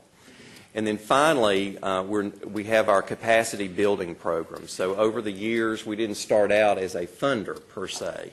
Over the years, we've grown into a funder because of our focus on rural. And as it turns out, you know, when you're the Rural Center, you care more about rural than most other places do, who may have, you know, an interest in it, but it's not their primary focus. It's our primary focus. In our program areas, if you know us for anything and you're associated with a local government, you probably know us for our work around water and sewer infrastructure. So we are a funder. We offer grants to local communities who own their own water and sewer infrastructure to help them really address critical needs in terms of if there are threats to the environment or to human health. We have funding programs that can help address those particular issues. The second area of water and sewer funding is if there is a job creation opportunity. Say an existing business wants to expand or a new business wants to locate in a rural community and the infrastructure is not there to support them, we can pay for up to half the cost of that infrastructure, be it water and sewer, natural gas, broadband fiber, or some other categories of infrastructure.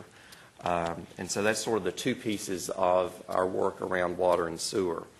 We do a lot around business development because that really is critical to our rural communities. We have a couple of programs that are focused on unemployed individuals who are interested in starting their own business. So Project Gate is really for you if you fall into that category. We provide coaching and scholarships to help folks that are interested in self-employment as their next full-time job. And we also have a program just like that that's focused on young adults 18 to 30. So if you fall into that age group and you're trying to start and grow a small business, we have a program for you. If you're not in one of those two groups, but you're interested in small business development, we have a microenterprise program.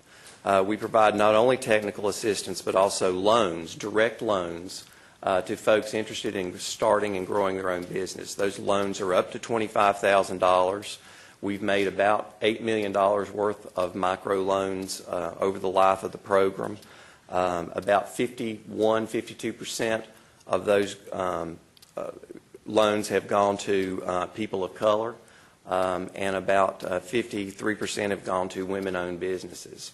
So talk to us about that if that is your interest.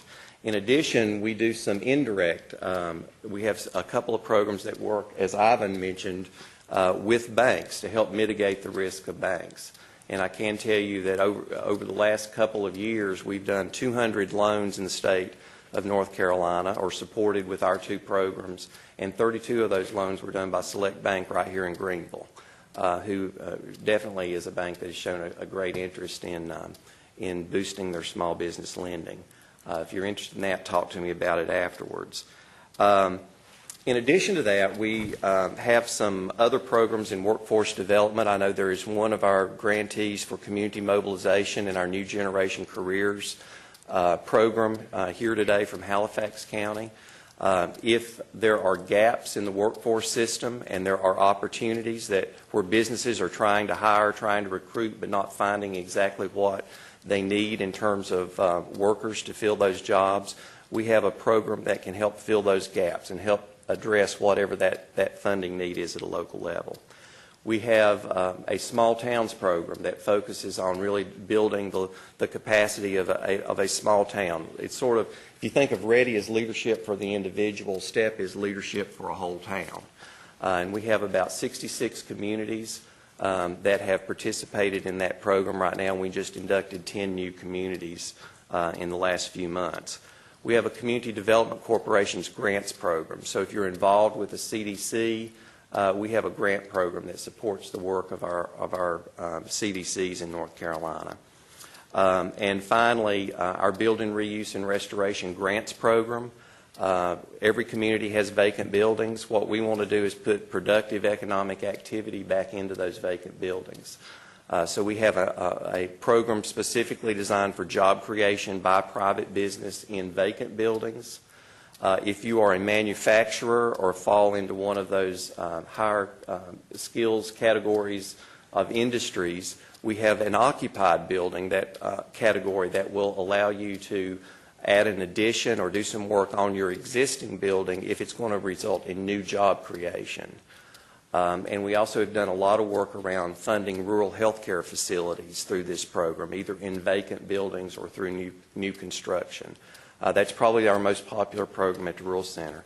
Finally, I will wrap it up by just mentioning and say thank you to Robin Cooley and to the Economic Development Administration, and also to Randy Gore and USDA Rural Development through a joint federal grant round called the Rural Jobs Accelerator. Last week, the Rural Center was awarded one of 13 grants in the United States, and we will focus our work on a 6-county region here in eastern North Carolina. Those 6 counties are Lenoir, Greene, Wayne, Wilson, Edgecombe, and Pitt.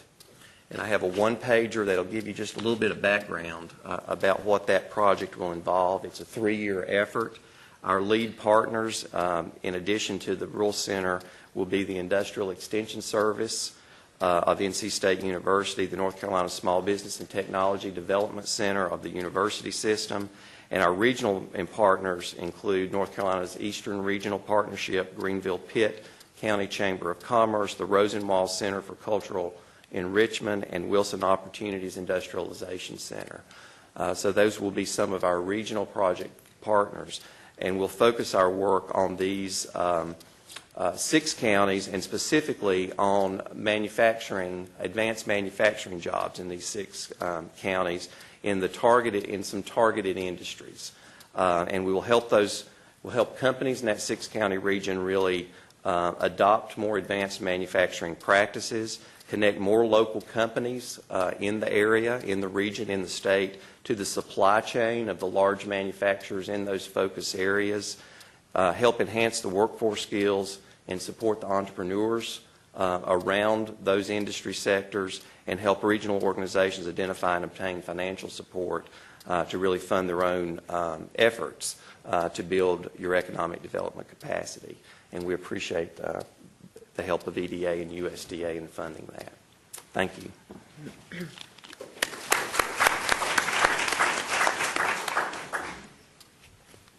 Thank you, Patrick. I think most in this room are very familiar with the work of the Rural Center. We thank you for your leadership there, and we ask that you send our regards to Billy Ray Hall. Our next presenter is from an organization that I'm very fond of and somewhat familiar with.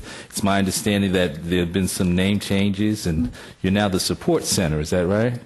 Well, our next presenter from the Support Center is Ms. Roberta McCullough. Thank you. So good morning, everyone. As it was mentioned, we have recently had a name change. We used to be the North Carolina Minority Support Center, and I'm interested to know who was familiar with the former Minority Support Center by a show of hands. I knew Representative Bryan. I knew your hand would go up. Oh, good. And now our name, of course, as of June of last year, is the Support Center. So I'm always excited when I'm in a room where there's not many people that know about us, because that lets us know that we still have work to do, and that when we leave here, everyone in here is now is aware of the Support Center, and hopefully will be able to use our services. We have been around for 22 years, and were first established to support community development credit unions throughout the state, which at the time was nearly 20. But has dwindled down either by merger or by closure to about 5. And so part of the process for the rebranding for us was, as did many other organizations, was the determination of, how are we going to maintain ourselves going forward, and what area can we go into that where we can be of service. We have always been a guarantor for small business lending for the community development credit unions, or CDCUs as I'll call them. They still have a guarantee program for business type lending that they did. Otherwise, they would not have been able to offer those kinds of loans. And so we support them by guaranteeing those loans 100% without deposits. However, we saw a need, because of the change in the economy, to become a direct lender ourselves. And we did just that. And our first entree into direct lending was with the support of USDA through a program called the Intermediary Relending Program. And so we received funding from them in November of 2010.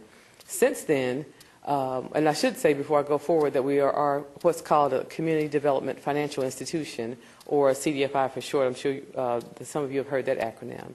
And so you'll hear that a lot when I'm talking. So we are a CDFI. We are a loan fund for the CDFI. And what that means is that outside of the funding that we receive from USDA, since that point we have received funding from CDFI. They funded our loan fund with $1.5 million, which is a revolving loan fund, and also have become lenders for the SBA. They have a pilot program that they're about to, if they haven't already funded the second round, called the Intermediary Lending Program, which was designed for CDFIs like ourselves to venture into the SBA land, and for those who could apply were those who were not micro lenders already, which we were not. So, and from that we received $1 million, which is also a revolving loan fund as well.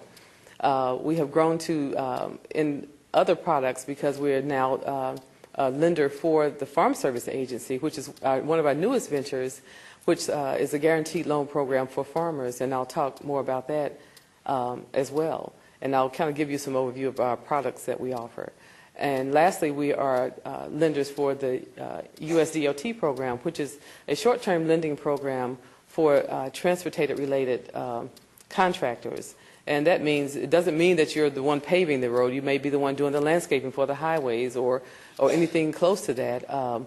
And you can qualify for that program as well as disabled veterans. So I'm happy to know that veterans are being looked after. That's one of my tender spots that I think that veterans and teachers as sidebars should always be taken care of. That's just me. But we have various programs, and we can lend. We don't really have a floor on our programs would tend to be around no less than about 5,000, and we can go up to 200,000 in some programs, with the exception of USDA, which we go up to 150,000 in that particular product. So we lend across the state. We are a statewide lender, and we have loans. We have about, right now, we've grown to about a $2 million portfolio. Our goal, our 5-year goal, is to have a $25 million loan fund, which the first year we did pretty well, and we are well on the way into our second year to grow that fund. And so we go all over the place. We're here now. One of my colleagues is actually in Fayetteville. Do you mention Mr. Rader? He is doing a program in conjunction with the Military Business Center there. So we go wherever we need to go to market our services, because we want everyone to know that we are a very good source for small businesses, both startup and existing. And about, I would say, to look at our portfolio right now, about 30% of it is for startup businesses. We do industries, various industries. We have done daycares. We have done mom and pop restaurants. We've done a logging company over in Duplin County. We've done a bookstore in Swain County. So we're literally all over the state. And you may see us any and everywhere. I know we were in South Carolina recently, where along with Victor and some others. So we make our rounds. And I guess you're wondering, well, why were you in South Carolina if you're a North Carolina lender? Well, with the DOT program, we were recently approved to expand not only into North Carolina, but also in South Carolina and Virginia. So we are expanding ourselves and stretching to help those businesses that cannot get funding for whatever reason through traditional banking. And now I'm not going to dog out the traditional banking, because they are supporters of the support center as well, in that we most recently received what's called a PRI, which is a program-related investment from Bank of America, and we're seeking other private banks such as that. So they understand their capabilities, and based on whatever their regulations are, and they realize that we have more flexibility, so they're willing to invest so that we can expand our lending. And we partner with various organizations to expand our reach and to expand theirs. Of course, we work, as I mentioned, with the SBA, and we're looking to soon and hopeful to be lenders in their, they have a program called the CAP program, which is a Community Advantage program, which mirrors the 7A that you all may be familiar with, which is a guaranteed program that Ivan mentioned, but it's, again, designed for CDFIs, and we're hoping to be in that program as well. So that would really grow our capability, because it will, as Ivan mentioned, give us more leverage and be able to mitigate risk when we're doing loans that may be more risky or may be lacking collateral. So we're very excited in what we're doing. We have a 12-member staff that we are pretty much all over the place.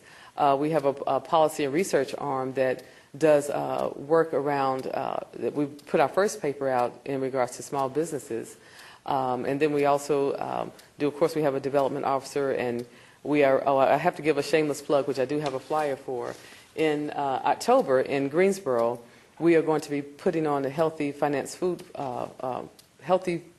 Finance Forum, at the Corey Center, October 9th. And so I would love for any who are interested to please come. And it supports farmers, but it's also going to be some technical assistance there. We're going to have policy folks there. And, of course, we'll have those who can finance not only the farmer, but it may be the distributor or whoever else that is affiliated with the farming industry. So we'll have a flyer. The online registration will be open on August the 20th. So I hope to see some of your faces there, because we really want to fill the room, and we're looking for a large crowd. Our keynote speaker for that will be the head of the CDFI fund, Donna Gambrell, for those of you who are familiar with that world. So we're just excited about it, and we want, and hoping that there are businesses here, and I hope that you approach me at the 101 so we can talk more about how we can help your business. And so we'll be open for questions, I guess, later. So thank you very much.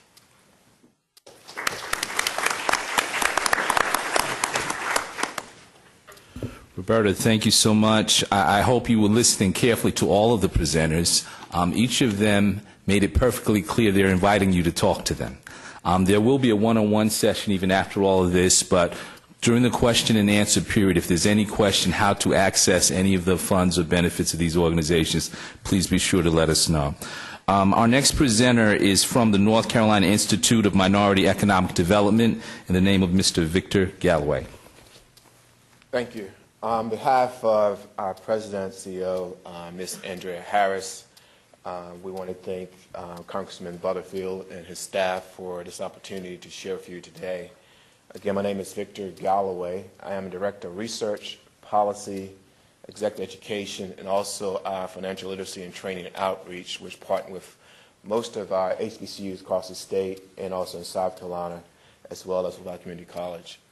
The Institute really is coming up on after its 25th anniversary this past June, and so we've been around for 25 years and we're a statewide nonprofit. We work in concert and collaboration with not only the folks up here, but also the previous panel. And one of the things that we focus on based on our President direction leadership is that if the economic erosion of the rural and inner city urban communities continue to go unchecked, then we continue to have increased crime, teenage pregnancy, substance abuse, unemployment, and dependency will continue to heighten. But we must build businesses to create and retain jobs, increase net worth in order to stop this erosion, and create an environment of self-determination and independence. So our core mission at the Institute, which is widely known for, or most people know as NCI Med, so we have the sometimes unwelcomeness of having so many names, but we're all one and the same. So depends on where I'm at, I have to address this as the Institute, or the NC, Institute of Minority Economic Development, or just NCI Met. We all one and the same. We are a nonprofit collaborative that collaborates with small businesses and major corporations across the state. We work with higher education and community economic development practitioners. We work together to build our state's economic and social asset base through the growth and development of businesses and jobs. Our mission really is to build an asset base among limited resource population, particularly rural communities and underserved communities, to help them to either grow their business or become more sustainable, and really to help leverage private equity firms as well as private funds to help grow those businesses in those communities. Really focuses now on really the 3 M's. The first M being market opportunities, whether you are a veteran-owned business, a nonprofit, a woman-owned business. We want to make sure that you're on the cutting edge, because we know that as the environment changes, particularly in this economic climate, the worst thing in the world you want to do is focus on something that's dying. We have a lot of folks who get into the game at the end of the curve, and they spend all their resources and time developing strategies and formulas for something that's not going to exist for the next 2 to 3 years. At the Institute, we try to focus on what's coming down the pipeline so that you can prepare yourself or transform your organization to make sure that inside your own infrastructure that you are managing not only your resources, but also your human capital to position yourself for opportunities coming down the road. The next focus we focus on is really critical, which is the next M, is money. You have these folks up here who have given you great resources, and in our previous panel, great resources to access funding, whether it's grant funds or loan funds. But we realize that if you do not have access to affordable capital and credit, you really are moving your organization in vain, because without those 2 components, you really are at a disadvantage before you even begin to think about having an advantage in this marketplace.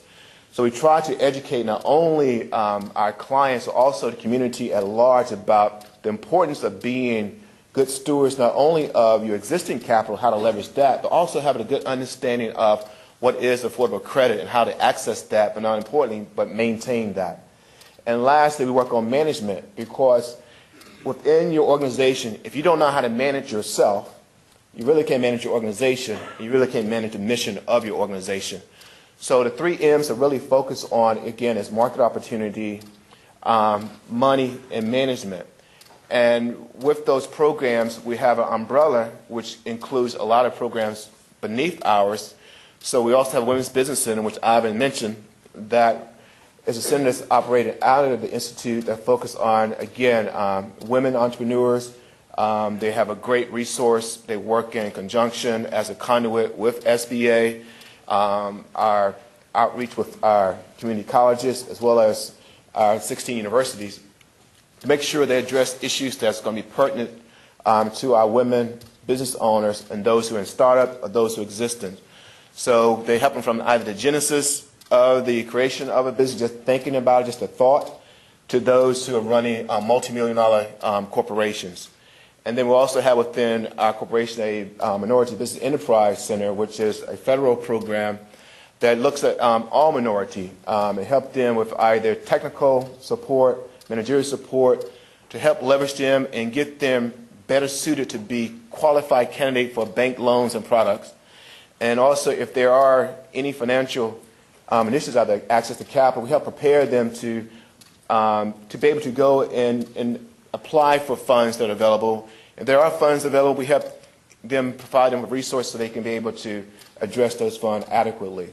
And then last, we have a huge so they looked at workplace issues, healthy workplace development, and we also have a youth program, which is our Public Allies, which goes out and find youth who might be in transition, whether in college or coming out of high school, to help them give back to community in a service-minded organizations. And this helps them prepare them for new and future leaders. And that's important. We have to start growing this generation, make sure that there is a generation of the future by making sure that our current business owners, our nonprofits, our communities, our cities have all created a good coalition to make sure that we focus on economic development. More importantly, that we understand the current market is not just centered in your neighborhood, but has become global. And not only are you competitive locally, but are you positioned to be in a global market? So again, we thank you for the opportunity to be here. We have a wealth of resources. We partner again with most, if not all, of the presenters, as well as some of the folks who have information in the later on, which will be out in the one-on-one session, and I will be around to answer any questions. Thank you.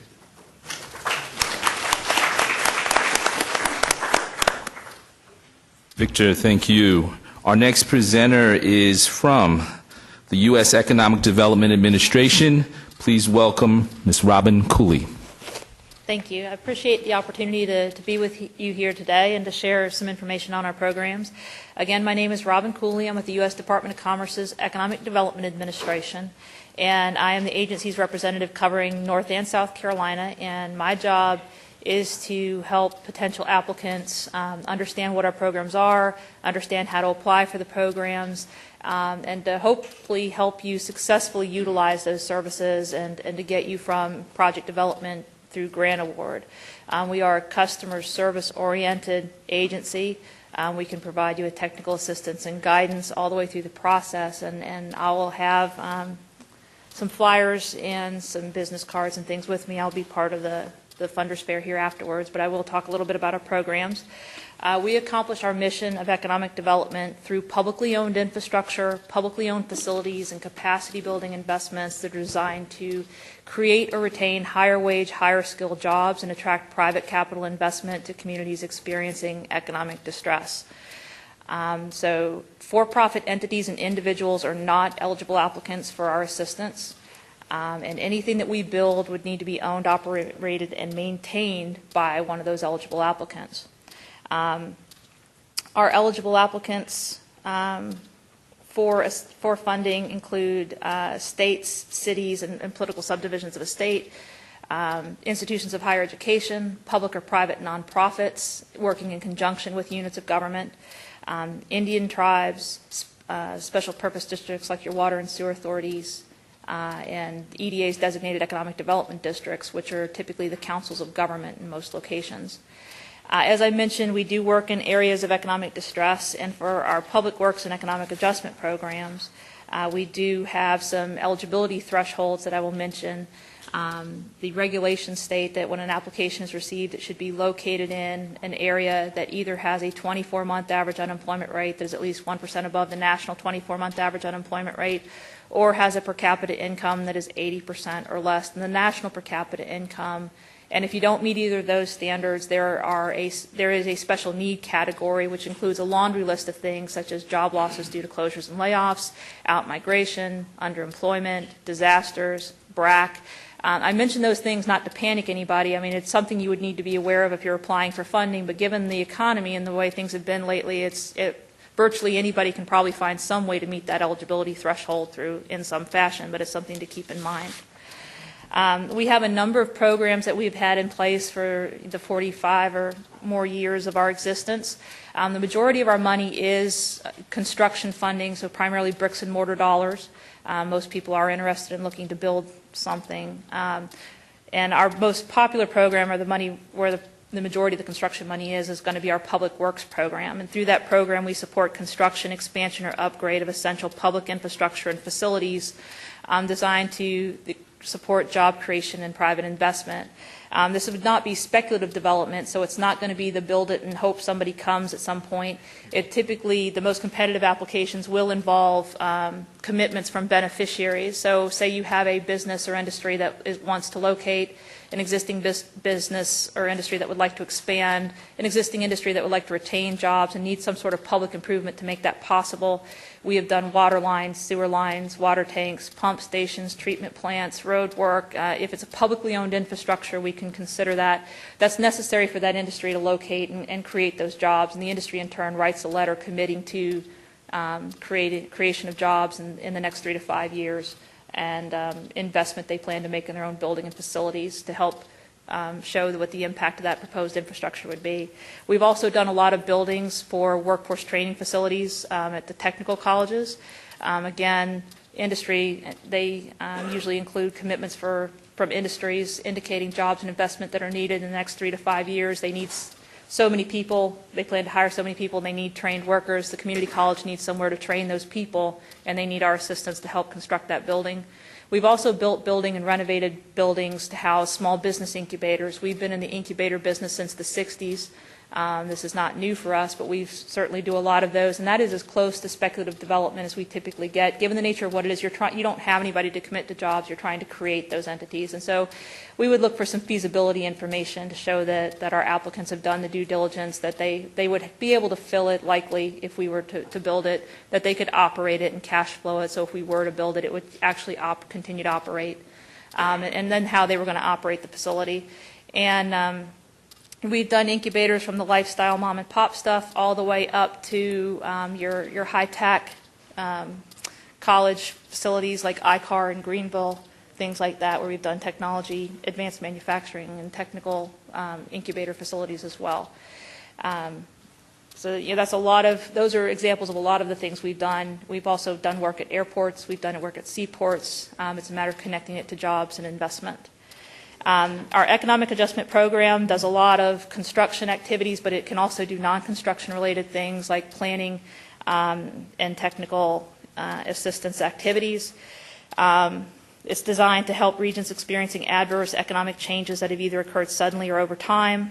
We have done a number of projects through that are construction like we just talked about.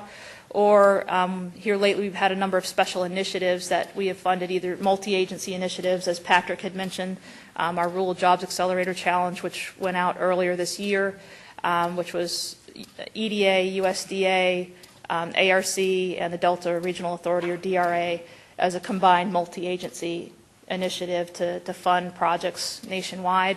And those typically come from our economic adjustment programs, which allows us the flexibility to do a variety of activities. And so we've had a number of multi-agency initiatives, the Rural Jobs Accelerator, the Advanced Manufacturing Jobs Accelerator, what's called I-6, which is designed to promote innovation in regions. And those things come along usually towards the spring if there's any special announcements, and you can check our EDA's website for any special announcements related to any additional initiatives beyond our normal program opportunities.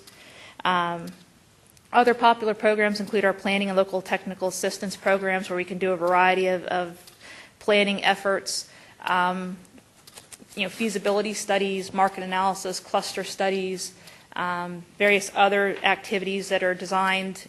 It's typically not going to be capacity building where we're actually funding staff time. It's usually funding some sort of analysis or some sort of product that the community needs to make economic development decisions or help them support job creation in the future, like strategic planning and those sorts of things, because it would be a one-time award for that particular activity. It would not be a recurring activity. So we are concerned, like everyone else is, with sustainability. We want to fund something that's going to continue to function and provide benefit to the community. So those are our two primary programs. There's a number of other programs that we have, but I'll be glad to answer any questions about other programs we have out in the other activities in the afternoon in the interest of time. We do have matching requirements. We generally say that we can go up to 50% of a project. So to put that in perspective, for the public works and construction programs, 50%, our average awards are $1 to $2 million. And so if that were 50% of your project, that would be a $2 to $4 million total project. Matching funds for the planning and technical assistance, usually those awards given are, and we're a fairly small agency with a fairly limited budget. The planning and technical assistance awards tend to max out around $100,000, so that would mean a $200,000 project at a 50% match. Matching funds can be any other non-federal funds. They do not have to specifically come from the applicant's own coffers. They can be other resources. We've done a lot of programs over the years with the Rural Center, with Golden Leaf, with CDBG, with ARC, local money, state money, foundation dollars. You can hold bake sales. You can get private donations, as long as there's some other non-federal funds in the project to match that funding. Our preference, of course, is going to be for cash matching typically.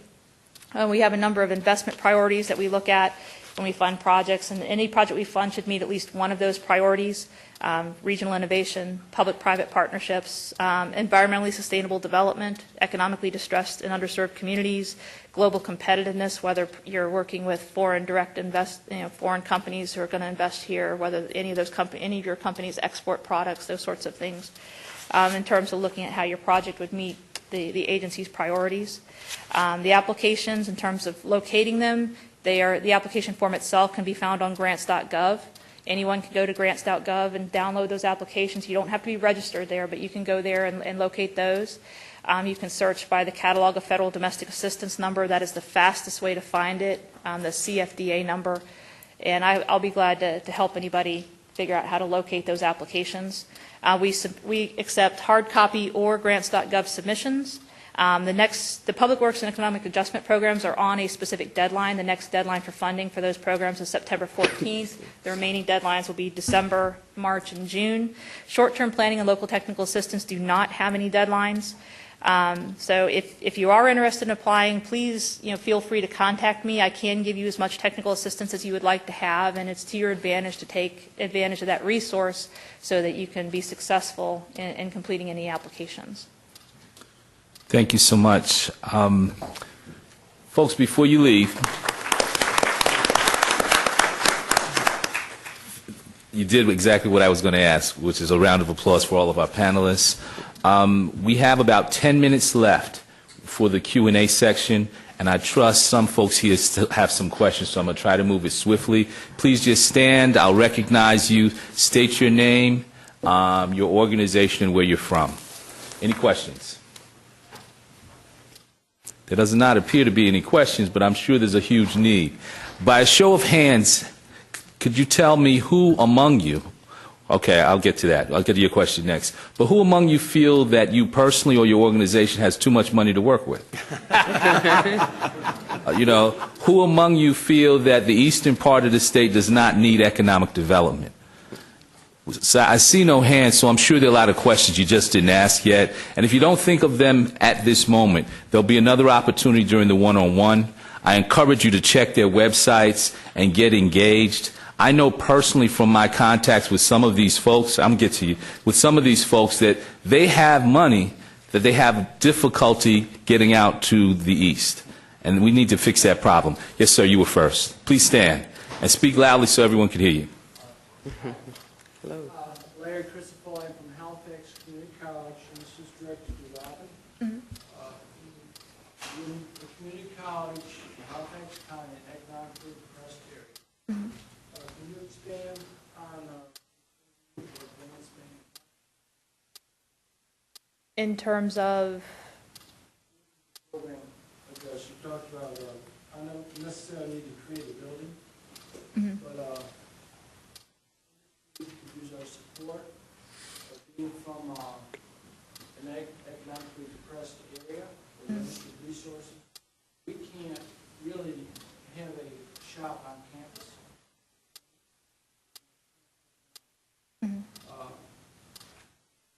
We gave borrow and steal. Down would go get a piece of equipment.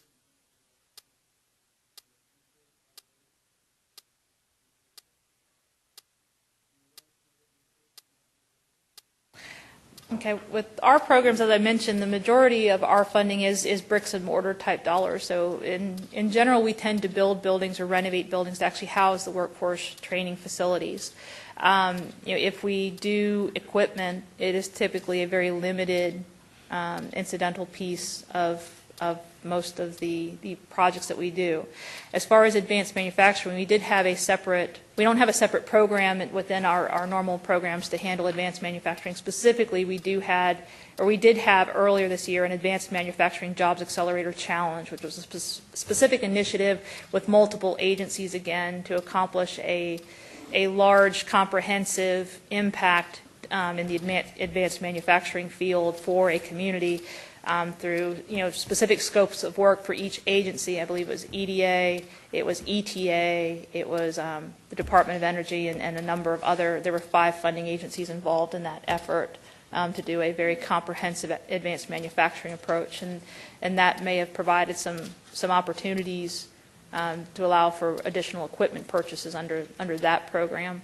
But it would have been a very comprehensive approach that would have probably required a number of partners to have been in place to have accomplished all of that massive comprehensive scope. But I'll be glad to talk to you some more in greater detail. I'll be here for the partnership, the Funders Fair. Thank you. You, sir, in the middle. Do you have a question?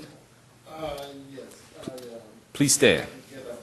All right. Kind of in a bad way. Name's Danny King of Wayne County organization called Adler, and I've noticed you guys talk a lot about funding and different processes as it relates to finances. I become extremely frustrated in the cycle, the competitiveness of how your grants or how your lending aspect work. We actually been in existence about 7 years, and there seemed to be a parallel based on the work that's done out in the grassroots, at the grassroots level, and the infrastructure and the support mechanism on how lending takes place. For example, I've been banking with BB&T for 7 years. Have had put a lot of revenue through some of these systems. Can't get a $25,000 loan. When you talk about credit, I don't have bad credit. It's extremely frustrating to kind of reach out and touch some of these processes. And I don't see the balance or the equity in funding as it relates to even sometimes the grant cycles. For example, our culinary arts program has a 48% job placement rate. We apply for certain processes. We know we're serving more. I'm a youth service agency. Our numbers are out the roof.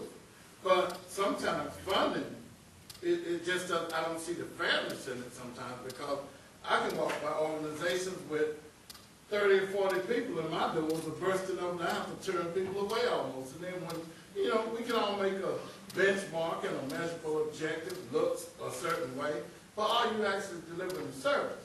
So even when it comes to funding, when it comes to banking, I've just seen so much unfairness that it almost just makes me want to turn and go in the opposite direction, because when you truly are serving the community and working in a lot of these venues, it becomes frustrating when you see how the funding is laid out in certain areas. And I've just, said, well, maybe I can be creative and come up with unrestricted funding services that can help build the infrastructure of my organization, because it's like you begin to chase things and you begin to look for it, and it just seems like there's no equity out here right now with the banking and with certain funding streams. So it makes me frustrated. Mr. King, I think many people share your frustration, but could you give us a question that we can get these folks to answer? My question is, how accessible are you guys, especially in banking like SBA, as far as lending money? And what are some of the things that you can do to help prepare There you go. nonprofits and CDCs to at least be able to qualify for that loan? Just like the Rural Center. I have a great project right now that would be perfect for building reuse. But sometimes the technical assistance in what you receive, like in Eastern North Carolina, there's not an SBA hub. So I'll probably have to go to Wayne County. So y'all would have to either go to Raleigh or Greenville to get that technical assistance. You know, so I'm basically just searching to see what is actually available when I pick up the phone and start calling some of you guys. Because a lot of times I just don't see it. I think you have a good question. Any panelists want to address that in any way? Yes. Hi. We're not a grantor, of course, so we are a lender. But I'd be more than happy to talk with you afterwards. We have money that we want to lend. We have no desire to hold on to it because it would totally defeat our purpose and our mission. And so all I can say to you is that to see me after this and we can talk further. I know you heard a lot of some of the programs, such as SBA, is not designed for nonprofit, but we do have some funding that we can consider for nonprofits. So we can just talk afterwards if you like. And I'll just say, Mr. King, I certainly know who you are and know the work of your organization and know what you're doing in that community. We share your frustration in a lot of respects, and I'd be happy to also talk to you after this is over, both in terms of some of the loan lending aspects and some of the grant aspects, but I'd be glad to talk with you. Are there any other questions? I'm kind of, Brian is here. There's one thing I want to say before we have Brian Lewis back up. Mr. King's question is a good one. And you could see from the way he delivered it, there's a great deal of frustration, and he's definitely not alone. But I echo what Patrick Woody's saying and what Roberta said. There's also frustration on their end. It is, for me, I'd like to see folks get together, and that is a challenge. Each of these organizations have folks that go out in the field routinely. Some of them try to cover the entire state and go in communities and attempt to meet folks like you, say what they do, and eventually get some applications that they could fund.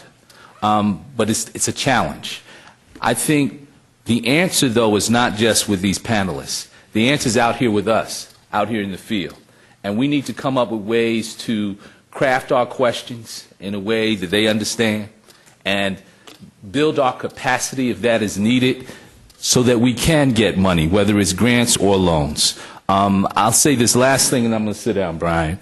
I work for Vidant Health. Some of you know me during my 10 years as a congressional staffer, but I now run a capacity building program for Vidant Health. Vidant Health's service area is 29 counties in eastern North Carolina. 15 of them are Tier 1, much of which is within the 1st Congressional District. I see it as the main purpose of that department, this new department, to build the capacity of nonprofit organizations so you can get grants, so that you can get loans, so that you could better accomplish your corporate mission. So if you have frustration after today, call me. It's my job to try to help you. And with that said, I bring back to the podium Mr. Brian Lewis.